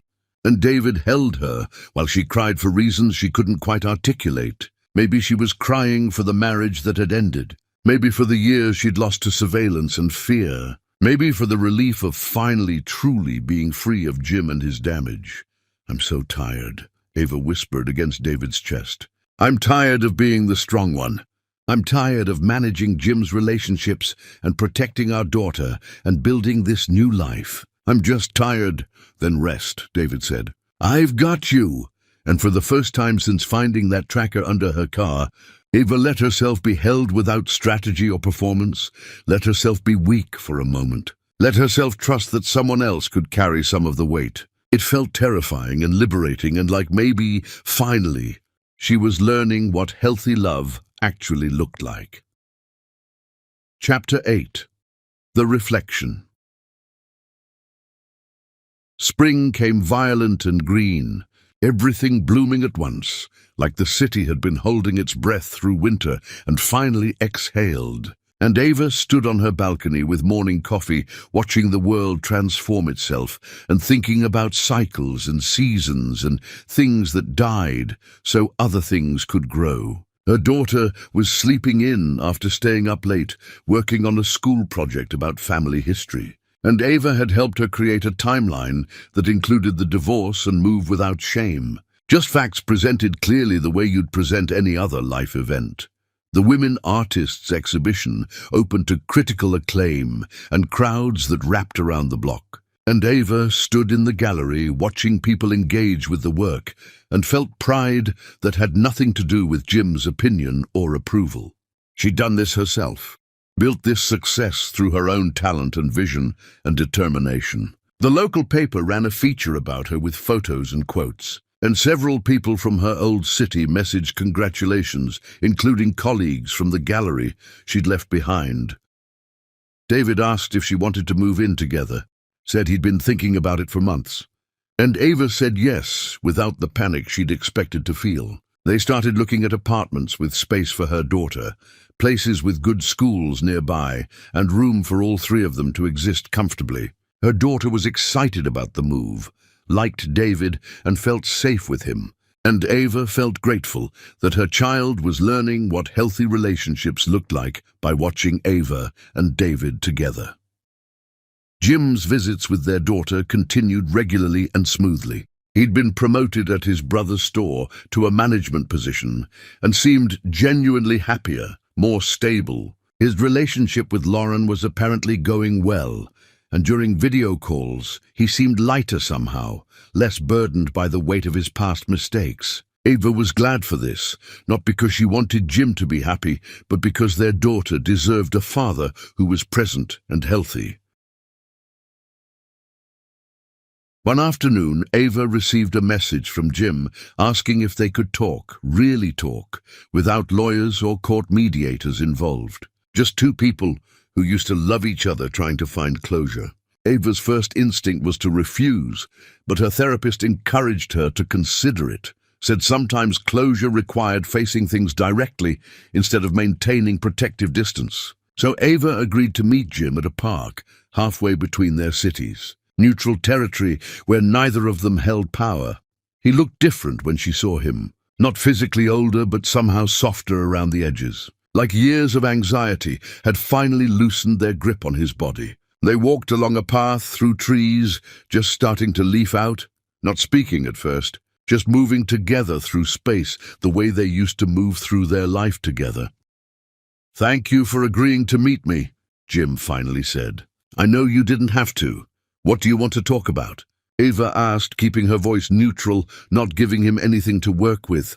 "I wanted to tell you I'm sorry. Not the court-ordered sorry or the sorry I said in therapy. A real apology for everything I did to you, for every way I violated your trust and privacy and autonomy. I spent years treating you like a suspect instead of a partner, and I'm sorry doesn't begin to cover the damage I caused. But I need to say it anyway." Ava walked in silence for a moment, processing this. "Why now? Why does it matter to you that I hear this?" "Because I'm getting married," Jim said, and Ava stopped walking. "Lauren and I are engaged, and before I start a new marriage, I needed to face what I did to you. Needed to tell you directly that I understand now what I destroyed through my own sickness. I don't expect forgiveness. I just need you to know I see it clearly now." They stood under flowering trees, and Ava looked at Jim's face and saw genuine remorse there. The kind that comes from actually understanding your impact, instead of just going through the motions of apology. She thought about how to respond, what would give her closure while maintaining her dignity. "I'm glad you understand what you did," Ava said finally. "And I'm glad you're getting help so you don't do it to Lauren. But Jim, understanding doesn't erase what happened. I spent years being watched and tracked and analyzed. Years having my privacy violated in ways I'm still processing. Your apology is noted, but it doesn't change that those years are gone, that trust is gone, that the woman I was before I found that tracker is gone. You killed her as surely as if you'd used a weapon." "I know," Jim said, and his voice broke. "I know I can never fix what I broke. I just wanted you to know that losing you taught me everything I needed to learn, but learned too late." They walked back to their cars in silence and stood in the parking lot for a moment. Two people who used to share a life, now separated by miles and choices and consequences. Ava looked at Jim and felt something like peace settle over her. Not forgiveness exactly, but acceptance that this was how their story ended. No dramatic reconciliation, no tearful reunion, just two damaged people acknowledging the damage and moving on. "I hope you and Lauren are happy," Ava said. "And I hope you've told her everything, not just about the tracking, but about the diary and the email monitoring and every other way you violated my privacy over the years. Because if you haven't, you're building a new marriage on the same foundation that destroyed ours." "I've told her everything," Jim said. "Every ugly detail. She knows exactly who I was and what I'm working on becoming." "Good," Ava said. "Then maybe you'll get it right this time." She drove back to her city feeling lighter, feeling like some weight she'd been carrying had finally been set down. That evening she told David about the meeting, and he asked if she was okay, if seeing Jim had brought up difficult feelings, and Ava said honestly it hadn't been as hard as she'd expected. Jim had become someone from her past, instead of someone taking up space in her present, and that felt like healing. The apartment hunting continued, and they finally found a place that felt right. A 3-bedroom with a balcony and light that poured through windows, and enough space for all of them to have privacy. Her daughter picked out paint colors for her new room, and they spent weekends shopping for furniture together. And Ava watched her daughter get excited about this next chapter and felt grateful that children could be resilient when given the right support.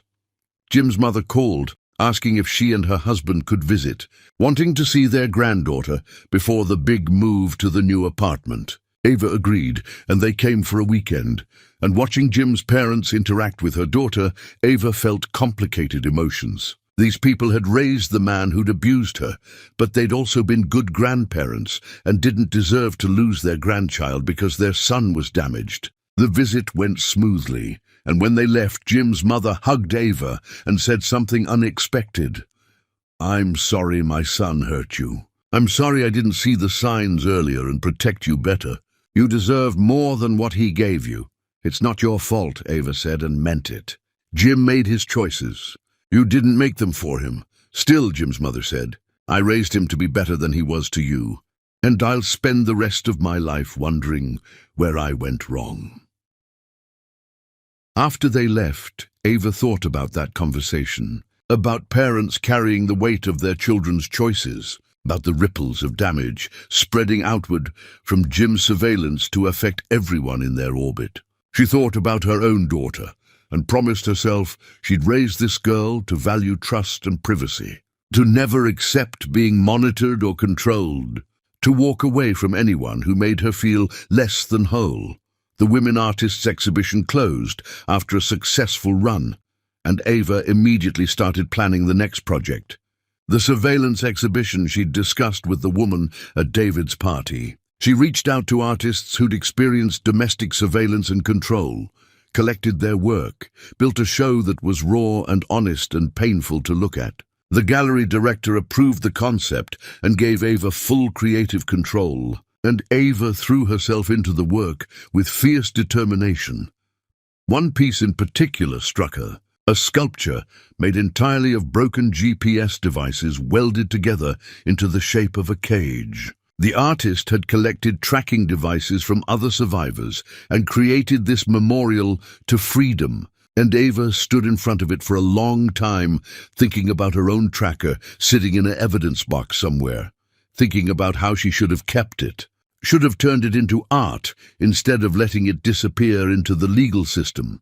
She contacted the artist and asked if she could contribute a piece to the exhibition, and the artist said yes immediately, would be honored. So Ava created her first artwork, a digital installation showing her location data from the months before she discovered the tracker, animated dots moving across a map of her old city, grocery store to gallery, to her mother's house, to school, to park. She titled it Portrait of a Woman Who Didn't Know She Was Being Watched, and when she showed it to David, he held her hand and said it was powerful and brave and would help other women feel less alone. The surveillance exhibition opened and the response was overwhelming. Women came in crying, saying they saw themselves in the work, saying they'd found tracking devices in their own cars or discovered their partners monitoring their phones. Local domestic violence organizations set up information tables in the gallery. Media covered the exhibition extensively. Ava gave interviews about her own experience and watched her stories spread, watched other women respond with their own stories of surveillance and control and escape. Jim saw the exhibition mentioned online and texted, asking if she'd really put their private trauma on public display. And Ava responded that she'd put her trauma on display, that her experience belonged to her and she could do whatever she wanted with it, that his discomfort with people knowing what he'd done was not her problem to manage. He didn't respond, and she blocked his number, tired of giving him access to her emotional space. Through all of this, Ava's relationship with David deepened into something that felt permanent and real. They moved into the new apartment together and created routines that felt comfortable and healthy. David never once asked where Ava was going or checked her location or questioned her plans. He trusted her completely, and that trust felt like oxygen after years of being suffocated by Jim's suspicion.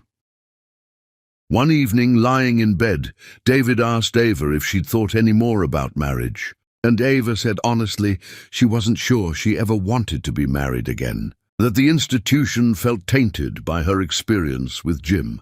David said he understood, and what mattered was building a life together regardless of legal status. And Ava fell more in love with him for not needing the validation of marriage to feel secure in their relationship. Her daughter adjusted well to the new apartment and seemed genuinely happy. Video calls with Jim continued regularly, and their daughter talked about his upcoming wedding and asked if she could be a flower girl. Ava said that was between her and her father, and she should ask him directly, refusing to control that relationship, even though part of her wanted to say no out of spite. Life settled into new patterns that felt sustainable and healthy. Work, David, her daughter, friends, art. The surveillance exhibition traveled to other cities, and Ava received speaking requests from universities and conferences. She was becoming, no, not just as a curator, but as a survivor who transformed her trauma into advocacy.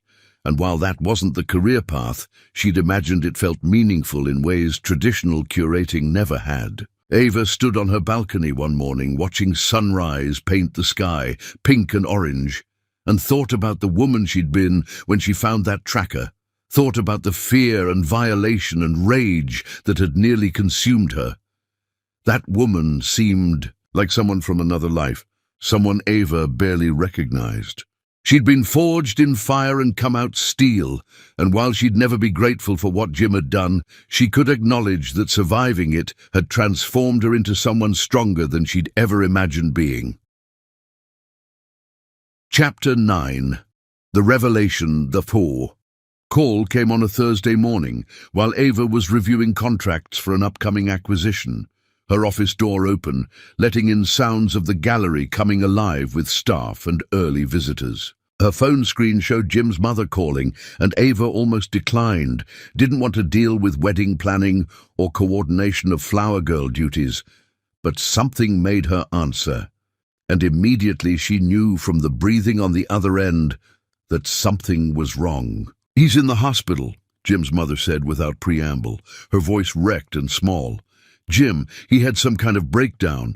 They're saying he tried to hurt himself. I'm here with him now, and Lauren is on her way, but I thought you should know. Because of your daughter. Because she'll need to know why this weekend's visit is cancelled." Ava sat down slowly, feeling the world tilt sideways. What happened? He stopped taking his medication. I don't know why. He told Lauren he felt like he didn't need it anymore, that he was doing so well. But then something triggered him, and he spiraled, and now we're here. And I don't know what to tell your daughter or how to explain this without terrifying her. Don't tell her anything yet, Ava said, her mind already racing through logistics and damage control. Let me figure out what to say and when to say it. How serious is this? Is he going to be okay? They're keeping him for observation, psychiatric hold. They're saying at least 72 hours, maybe longer, depending on his evaluation. Lauren is devastated. The wedding is supposed to be in 2 months, and now this, and I just don't understand how we got here. Ava closed her eyes and felt complicated things crash through her chest. Sympathy for Jim struggling with mental illness. Anger that his choice to stop medication had led to this crisis. Fear for how this would affect their daughter. And underneath everything, a cold understanding that this was what she'd escaped. This was the life she would have been living if she'd stayed, managing Jim's mental health crises while losing pieces of herself. I'm sorry this is happening, Ava said, meaning it. But Jim's mental health is not my responsibility anymore. You and Lauren will need to handle this. I'll tell my daughter that Daddy is sick and needs to rest, and we'll figure out visits once he's stable. That's all I can do. After hanging up, Ava sat in her office, staring at nothing, processing this new information and what it meant. Jim had been doing well, or seemed to be doing well, but apparently that had been medication and therapy holding back an ocean of dysfunction. What happened when he'd stopped taking his medication? Had he thought he was cured?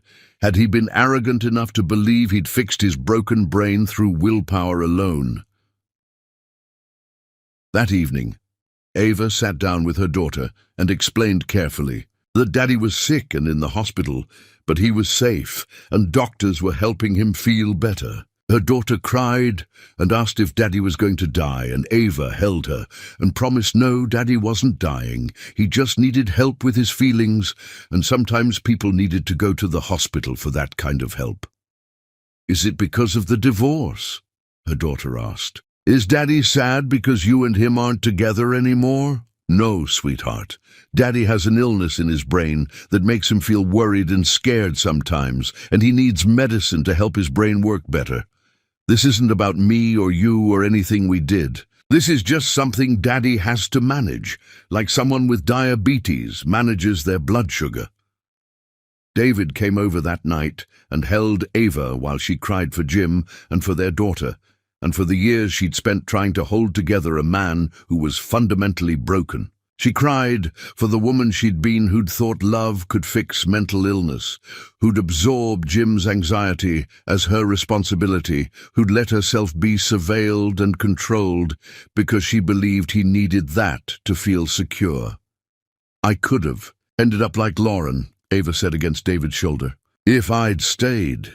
If I'd believed Jim could change through love and willpower, I'd be the one in that hospital right now trying to convince him to keep taking his medication, managing his mental health like it was my job, slowly drowning while pretending everything was fine." But you didn't stay," David said. "You chose yourself. You chose freedom." "I chose survival," Ava said. "And I'm not sure that makes me brave or just selfish." "It makes you human," David said. "You can't save someone who's drowning if you're drowning too. You had to swim to shore first." Jim stayed in the hospital for a week, then was transferred to a residential treatment facility for intensive therapy and medication management. Lauren postponed the wedding indefinitely, and Jim's mother called. Ava crying, saying she didn't know if Lauren would stay or leave. Didn't know if Jim would ever be stable enough to have a normal life. Ava listened and made sympathetic sounds, but kept her boundaries firm, refused to be drawn back into managing Jim's crisis. Video calls with their daughter were suspended while Jim was in treatment, and Ava watched her daughter struggle with the absence of her father, with the fear that he might not get better, with the confusion of mental illness that was too complex for a child to fully understand. Ava got her daughter into therapy, and the therapist helped her process the fear and guilt, helped her understand that her father's illness wasn't her fault and wasn't something she could fix. Weeks passed and Jim completed his treatment program and was released with new medication and a strict outpatient therapy schedule. Lauren had stayed, but had put the wedding on hold indefinitely, saying they needed to see Jim maintain stability before making permanent commitments. Video calls with their daughter resumed, and Jim looked different on screen, flatter somehow, like the medication had smoothed out his emotions along with his anxiety. Their daughter asked Ava if Daddy seemed different, and Ava said yes. Medication sometimes did that, made people seem less like themselves but also less sick.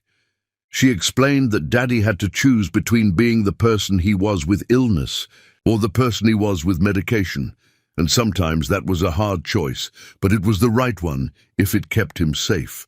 The surveillance exhibition traveled to a major museum in another city, and Ava was invited to speak at the opening. She stood in front of hundreds of people and told her story publicly for the first time. The full story, including the diary and the tracking and the years of surveillance. She talked about the choice to leave, the choice to prosecute or not prosecute, the choice to forgive or stay angry. She talked about transformation through trauma and the power of claiming your own narrative. After the talk, women lined up to speak with her, sharing their own stories of surveillance and control and escape. Some were still in their situations, too afraid or financially trapped to leave. Some had left and were rebuilding. Some were years into healing and wanted to thank Ava for making them feel less alone. Ava listened to each story and gave each woman her card, told them to reach out if they ever needed resources or just someone who understood. Flying home that night, Ava thought about Jim in his treatment facility, learning to manage his mental illness. Thought about Lauren choosing to stay despite seeing the full extent of his dysfunction. Thought about their daughter learning to love a father who was fundamentally unreliable. She thought about the choice she'd made to leave, the choice that had saved her life and her sanity and her daughter's chance at seeing what healthy love looked like. David picked her up from the airport and they drove home together. And Ava told him about the talk and the women who'd shared their stories, and David said he was proud of her for turning her pain into purpose. That night, lying in bed, Ava said something she'd been thinking about for months. I don't want to get married, but I want to build a life with you. I want to wake up next to you every morning and make decisions together and be a family with my daughter. I want commitment without the institution that represents my trauma. Is that enough for you?" David pulled her close and kissed her forehead. "That's everything. The paper doesn't matter. What we're building together matters, and I'll take what we have over a marriage certificate any day." Ava felt something release in her chest, some final piece of fear that David would need traditional markers of commitment to feel secure. She'd found someone who trusted her completely, who didn't need to track or monitor or control, who loved her for exactly who she was, including all the damage Jim had caused. Jim's visits with their daughter resumed. First supervised again until the court was satisfied he was stable, then gradually back to regular overnight visits with strict medication compliance requirements. Their daughter reported that Daddy seemed quieter now, less fun than before, but also less scary, more predictable. Ava accepted this as the trade-off of mental illness management, knew there was no perfect solution, just choices between different kinds of difficult. One afternoon, Ava received a message from Lauren asking if they could meet again, and when they sat down at the same coffee shop, Lauren looked exhausted, older than she had months earlier. "I'm thinking about leaving," Lauren said without preamble.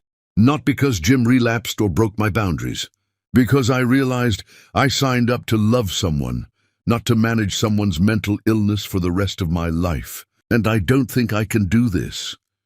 "Then don't," Ava said simply. "You don't owe him your life just because he's sick." "But he's trying so hard," Lauren said.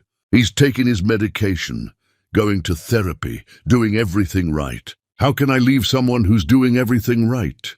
Ava looked at this woman, who was learning the same lesson Ava had learned years earlier, that doing everything right doesn't erase the fundamental incompatibility between who you are and what someone else needs.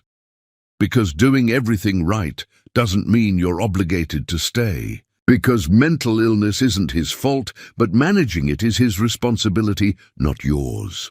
Because you can care about someone and still choose not to spend your life as their caretaker. "I learned all of this too late. You're learning it early enough to save yourself," Lauren cried, and Ava held her hand across the table and thought about the strange sisterhood of women who'd loved Jim and been damaged by him in different ways. When Lauren left, she looked lighter, like she'd been given permission to choose herself, and Ava hoped she'd actually do it, instead of falling back into the trap of believing love required sacrifice.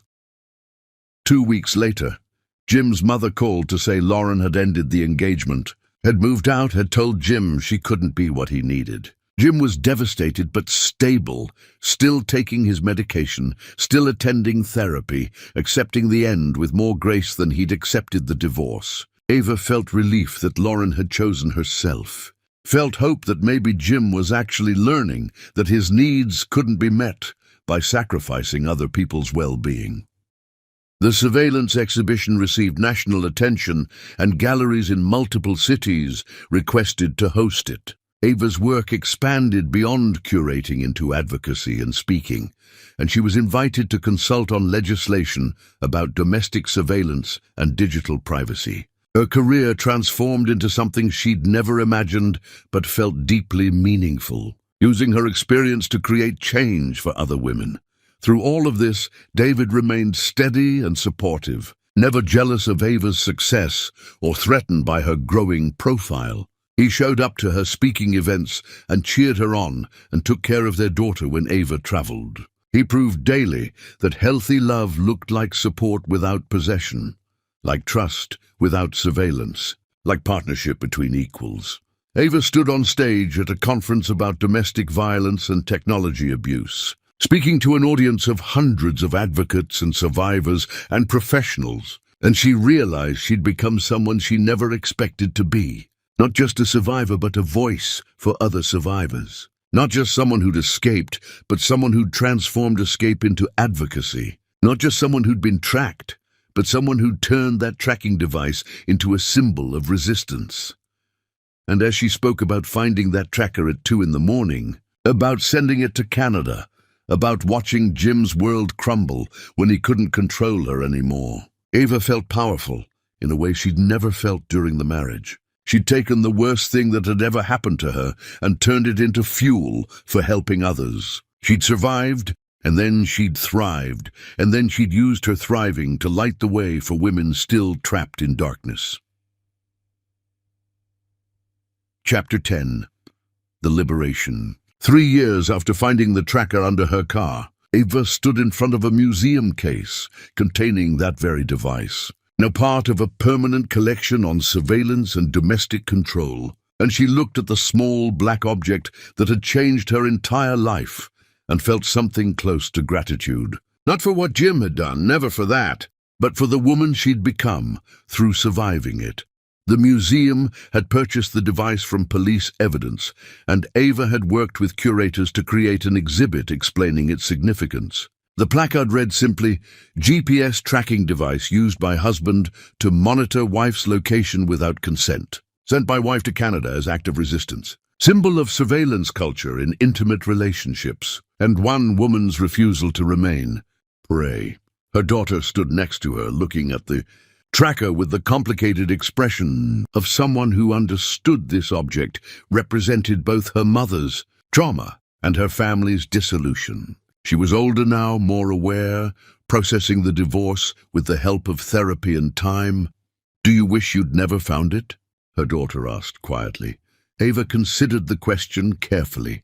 If she'd never found the tracker, she might still be married, might still be living in comfortable ignorance of Jim's surveillance, might still be the woman who prioritized peace over truth. But that woman had been slowly dying inside. "No," Ava said. "Finding it set me free. It hurt, and it was hard, and it changed everything. But I wouldn't trade who I am now for who I was then." They walked through the rest of the exhibition together, past artwork from other survivors, past statistics about domestic surveillance, past resources for women in controlling relationships. When they reached the exit, her daughter turned and hugged Ava tight. "I'm glad you left," her daughter whispered. "I'm glad you chose us over him." Ava held her daughter and felt tears she didn't try to hide. This was the validation she'd needed but hadn't asked for. Confirmation that leaving had been right, not just for her, but for their daughter too. David was waiting outside, and they walked to a nearby park where they'd planned a picnic. The three of them spread a blanket and ate sandwiches and laughed about nothing important. Ava watched David interact with her daughter, watched the easy affection between them, watched her daughter feel safe and happy in this constructed family they'd built from the ruins of the old one. Jim video called right on schedule, and their daughter moved away to talk privately. Ava no longer monitored these calls, trusted her daughter to maintain her own boundaries. Jim was stable now, consistently medicated, working steadily, living alone. He dated occasionally, but nothing serious. Seemed resigned to managing his mental illness rather than pretending it didn't exist.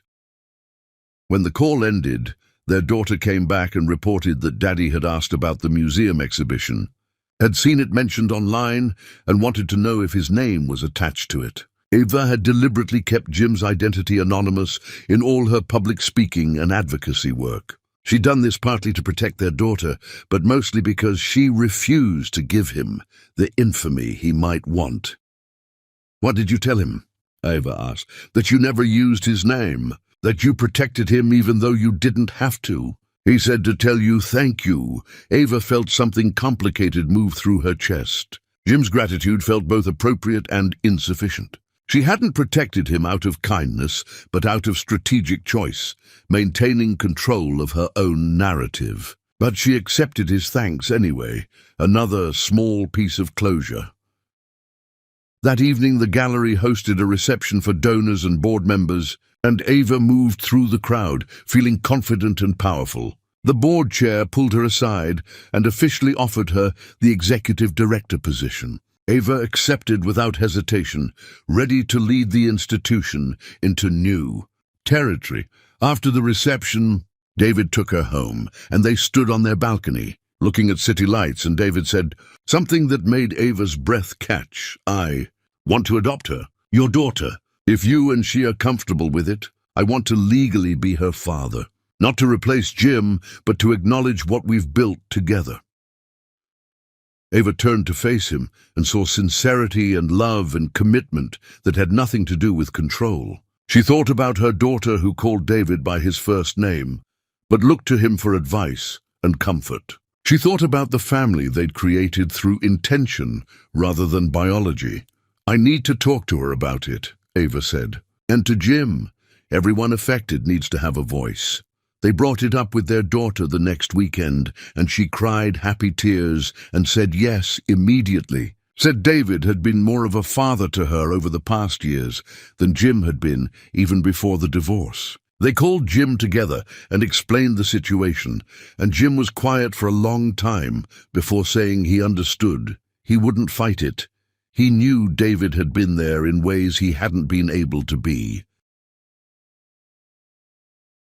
The adoption process moved forward, and on the day it was finalized, they celebrated with cake, and their daughter asked if she could change her last name to include both her fathers, hyphenating Martin and David's last name together. Ava said that was entirely her choice, and watching her daughter claim both identities felt like the perfect symbol of healing. Ava received an invitation to speak at a conference overseas about digital privacy and intimate partner violence, and she accepted. Standing on stage in front of an international audience, Ava told her story and watched it translated into multiple languages, watched women from different countries nod in recognition. After the talk, a woman approached and handed Ava a small wrapped package. Inside was a necklace made from a smashed GPS tracker. The broken pieces formed into something beautiful and defiant. The woman explained she was an artist who'd experienced similar surveillance, who destroyed her tracker and made jewelry from it as reclamation of power. Ava put on the necklace and wore it for the rest of the conference, a visible symbol of transformation. Back home, Ava returned to work energized and full of plans. The gallery expanded its programming around surveillance culture, partnered with domestic violence organizations, created scholarships for artists addressing intimate partner abuse. Ava's advocacy work grew alongside her curatorial work until they became inseparable. One evening, Ava stood in her home office looking at the wall where she'd hung framed articles about her work, speaking engagements, the museum exhibition. On her desk sat the necklace made from the broken tracker and her laptop where she was writing a book about her experience, turning years of trauma into testimony that might help other women. David came in and wrapped his arms around her from behind, and they stood together, looking at everything Ava had created. She leaned back against him and felt safe in a way she'd never felt with Jim, felt trusted in a way she'd thought was impossible. "Do you ever wonder what would have happened if you'd never found the tracker?" David asked. Ava thought about the woman she'd been, slowly suffocating under Jim's observation, losing pieces of herself to maintain a marriage that was killing her. "I would have died," Ava said simply. "Not physically, maybe, but everything that made me who I am would have eroded away. Finding the tracker saved my life." Years continued passing, and Ava's life expanded in ways she'd never imagined. Her book was published and became required reading in domestic violence training programs. She consulted on legislation about digital surveillance. She spoke at universities and conferences. She built a career and a family and a life that was entirely her own. And sometimes, late at night, Ava would think about that tracker, about finding it at 2 a.m. on a driveway under stars, about the choice she'd made in that moment to fight instead of break. She'd think about sending it to Canada, watching Jim's face drain of color, methodically destroying his control while building her own power. That woman had been forged in fire and emerged as steel. That woman had taken the worst betrayal and turned it into fuel for revolution. That woman had proven that victims could become victors, that prey could become predators, that love without trust wasn't love at all, but imprisonment disguised as devotion. Ava stood on her balcony, watching dawn break over the city, drinking coffee, planning her day, living her completely autonomous life. She thought about all the women still finding trackers under their cars, still discovering surveillance, still making the choice between staying and leaving. She thought about her story reaching them, giving them permission to choose themselves. And Ava smiled, knowing that the greatest revenge wasn't making Jim suffer, but becoming so magnificent in her freedom that his surveillance seemed pathetic in retrospect. She'd won not by destroying him, but by building something so beautiful from the ashes that everyone could see what he'd tried to prevent. She'd turned a GPS tracker into a symbol of resistance and herself into proof that women who refuse to remain prey become absolutely unstoppable. The sun rose golden over the city, and Ava raised her coffee cup in a toast to the woman she'd been, the woman she'd become, and all the women who would find trackers tomorrow and choose freedom instead of fear. She'd survived and thrived and transformed, and nothing Jim had done could ever take that away. She was finally completely, gloriously free.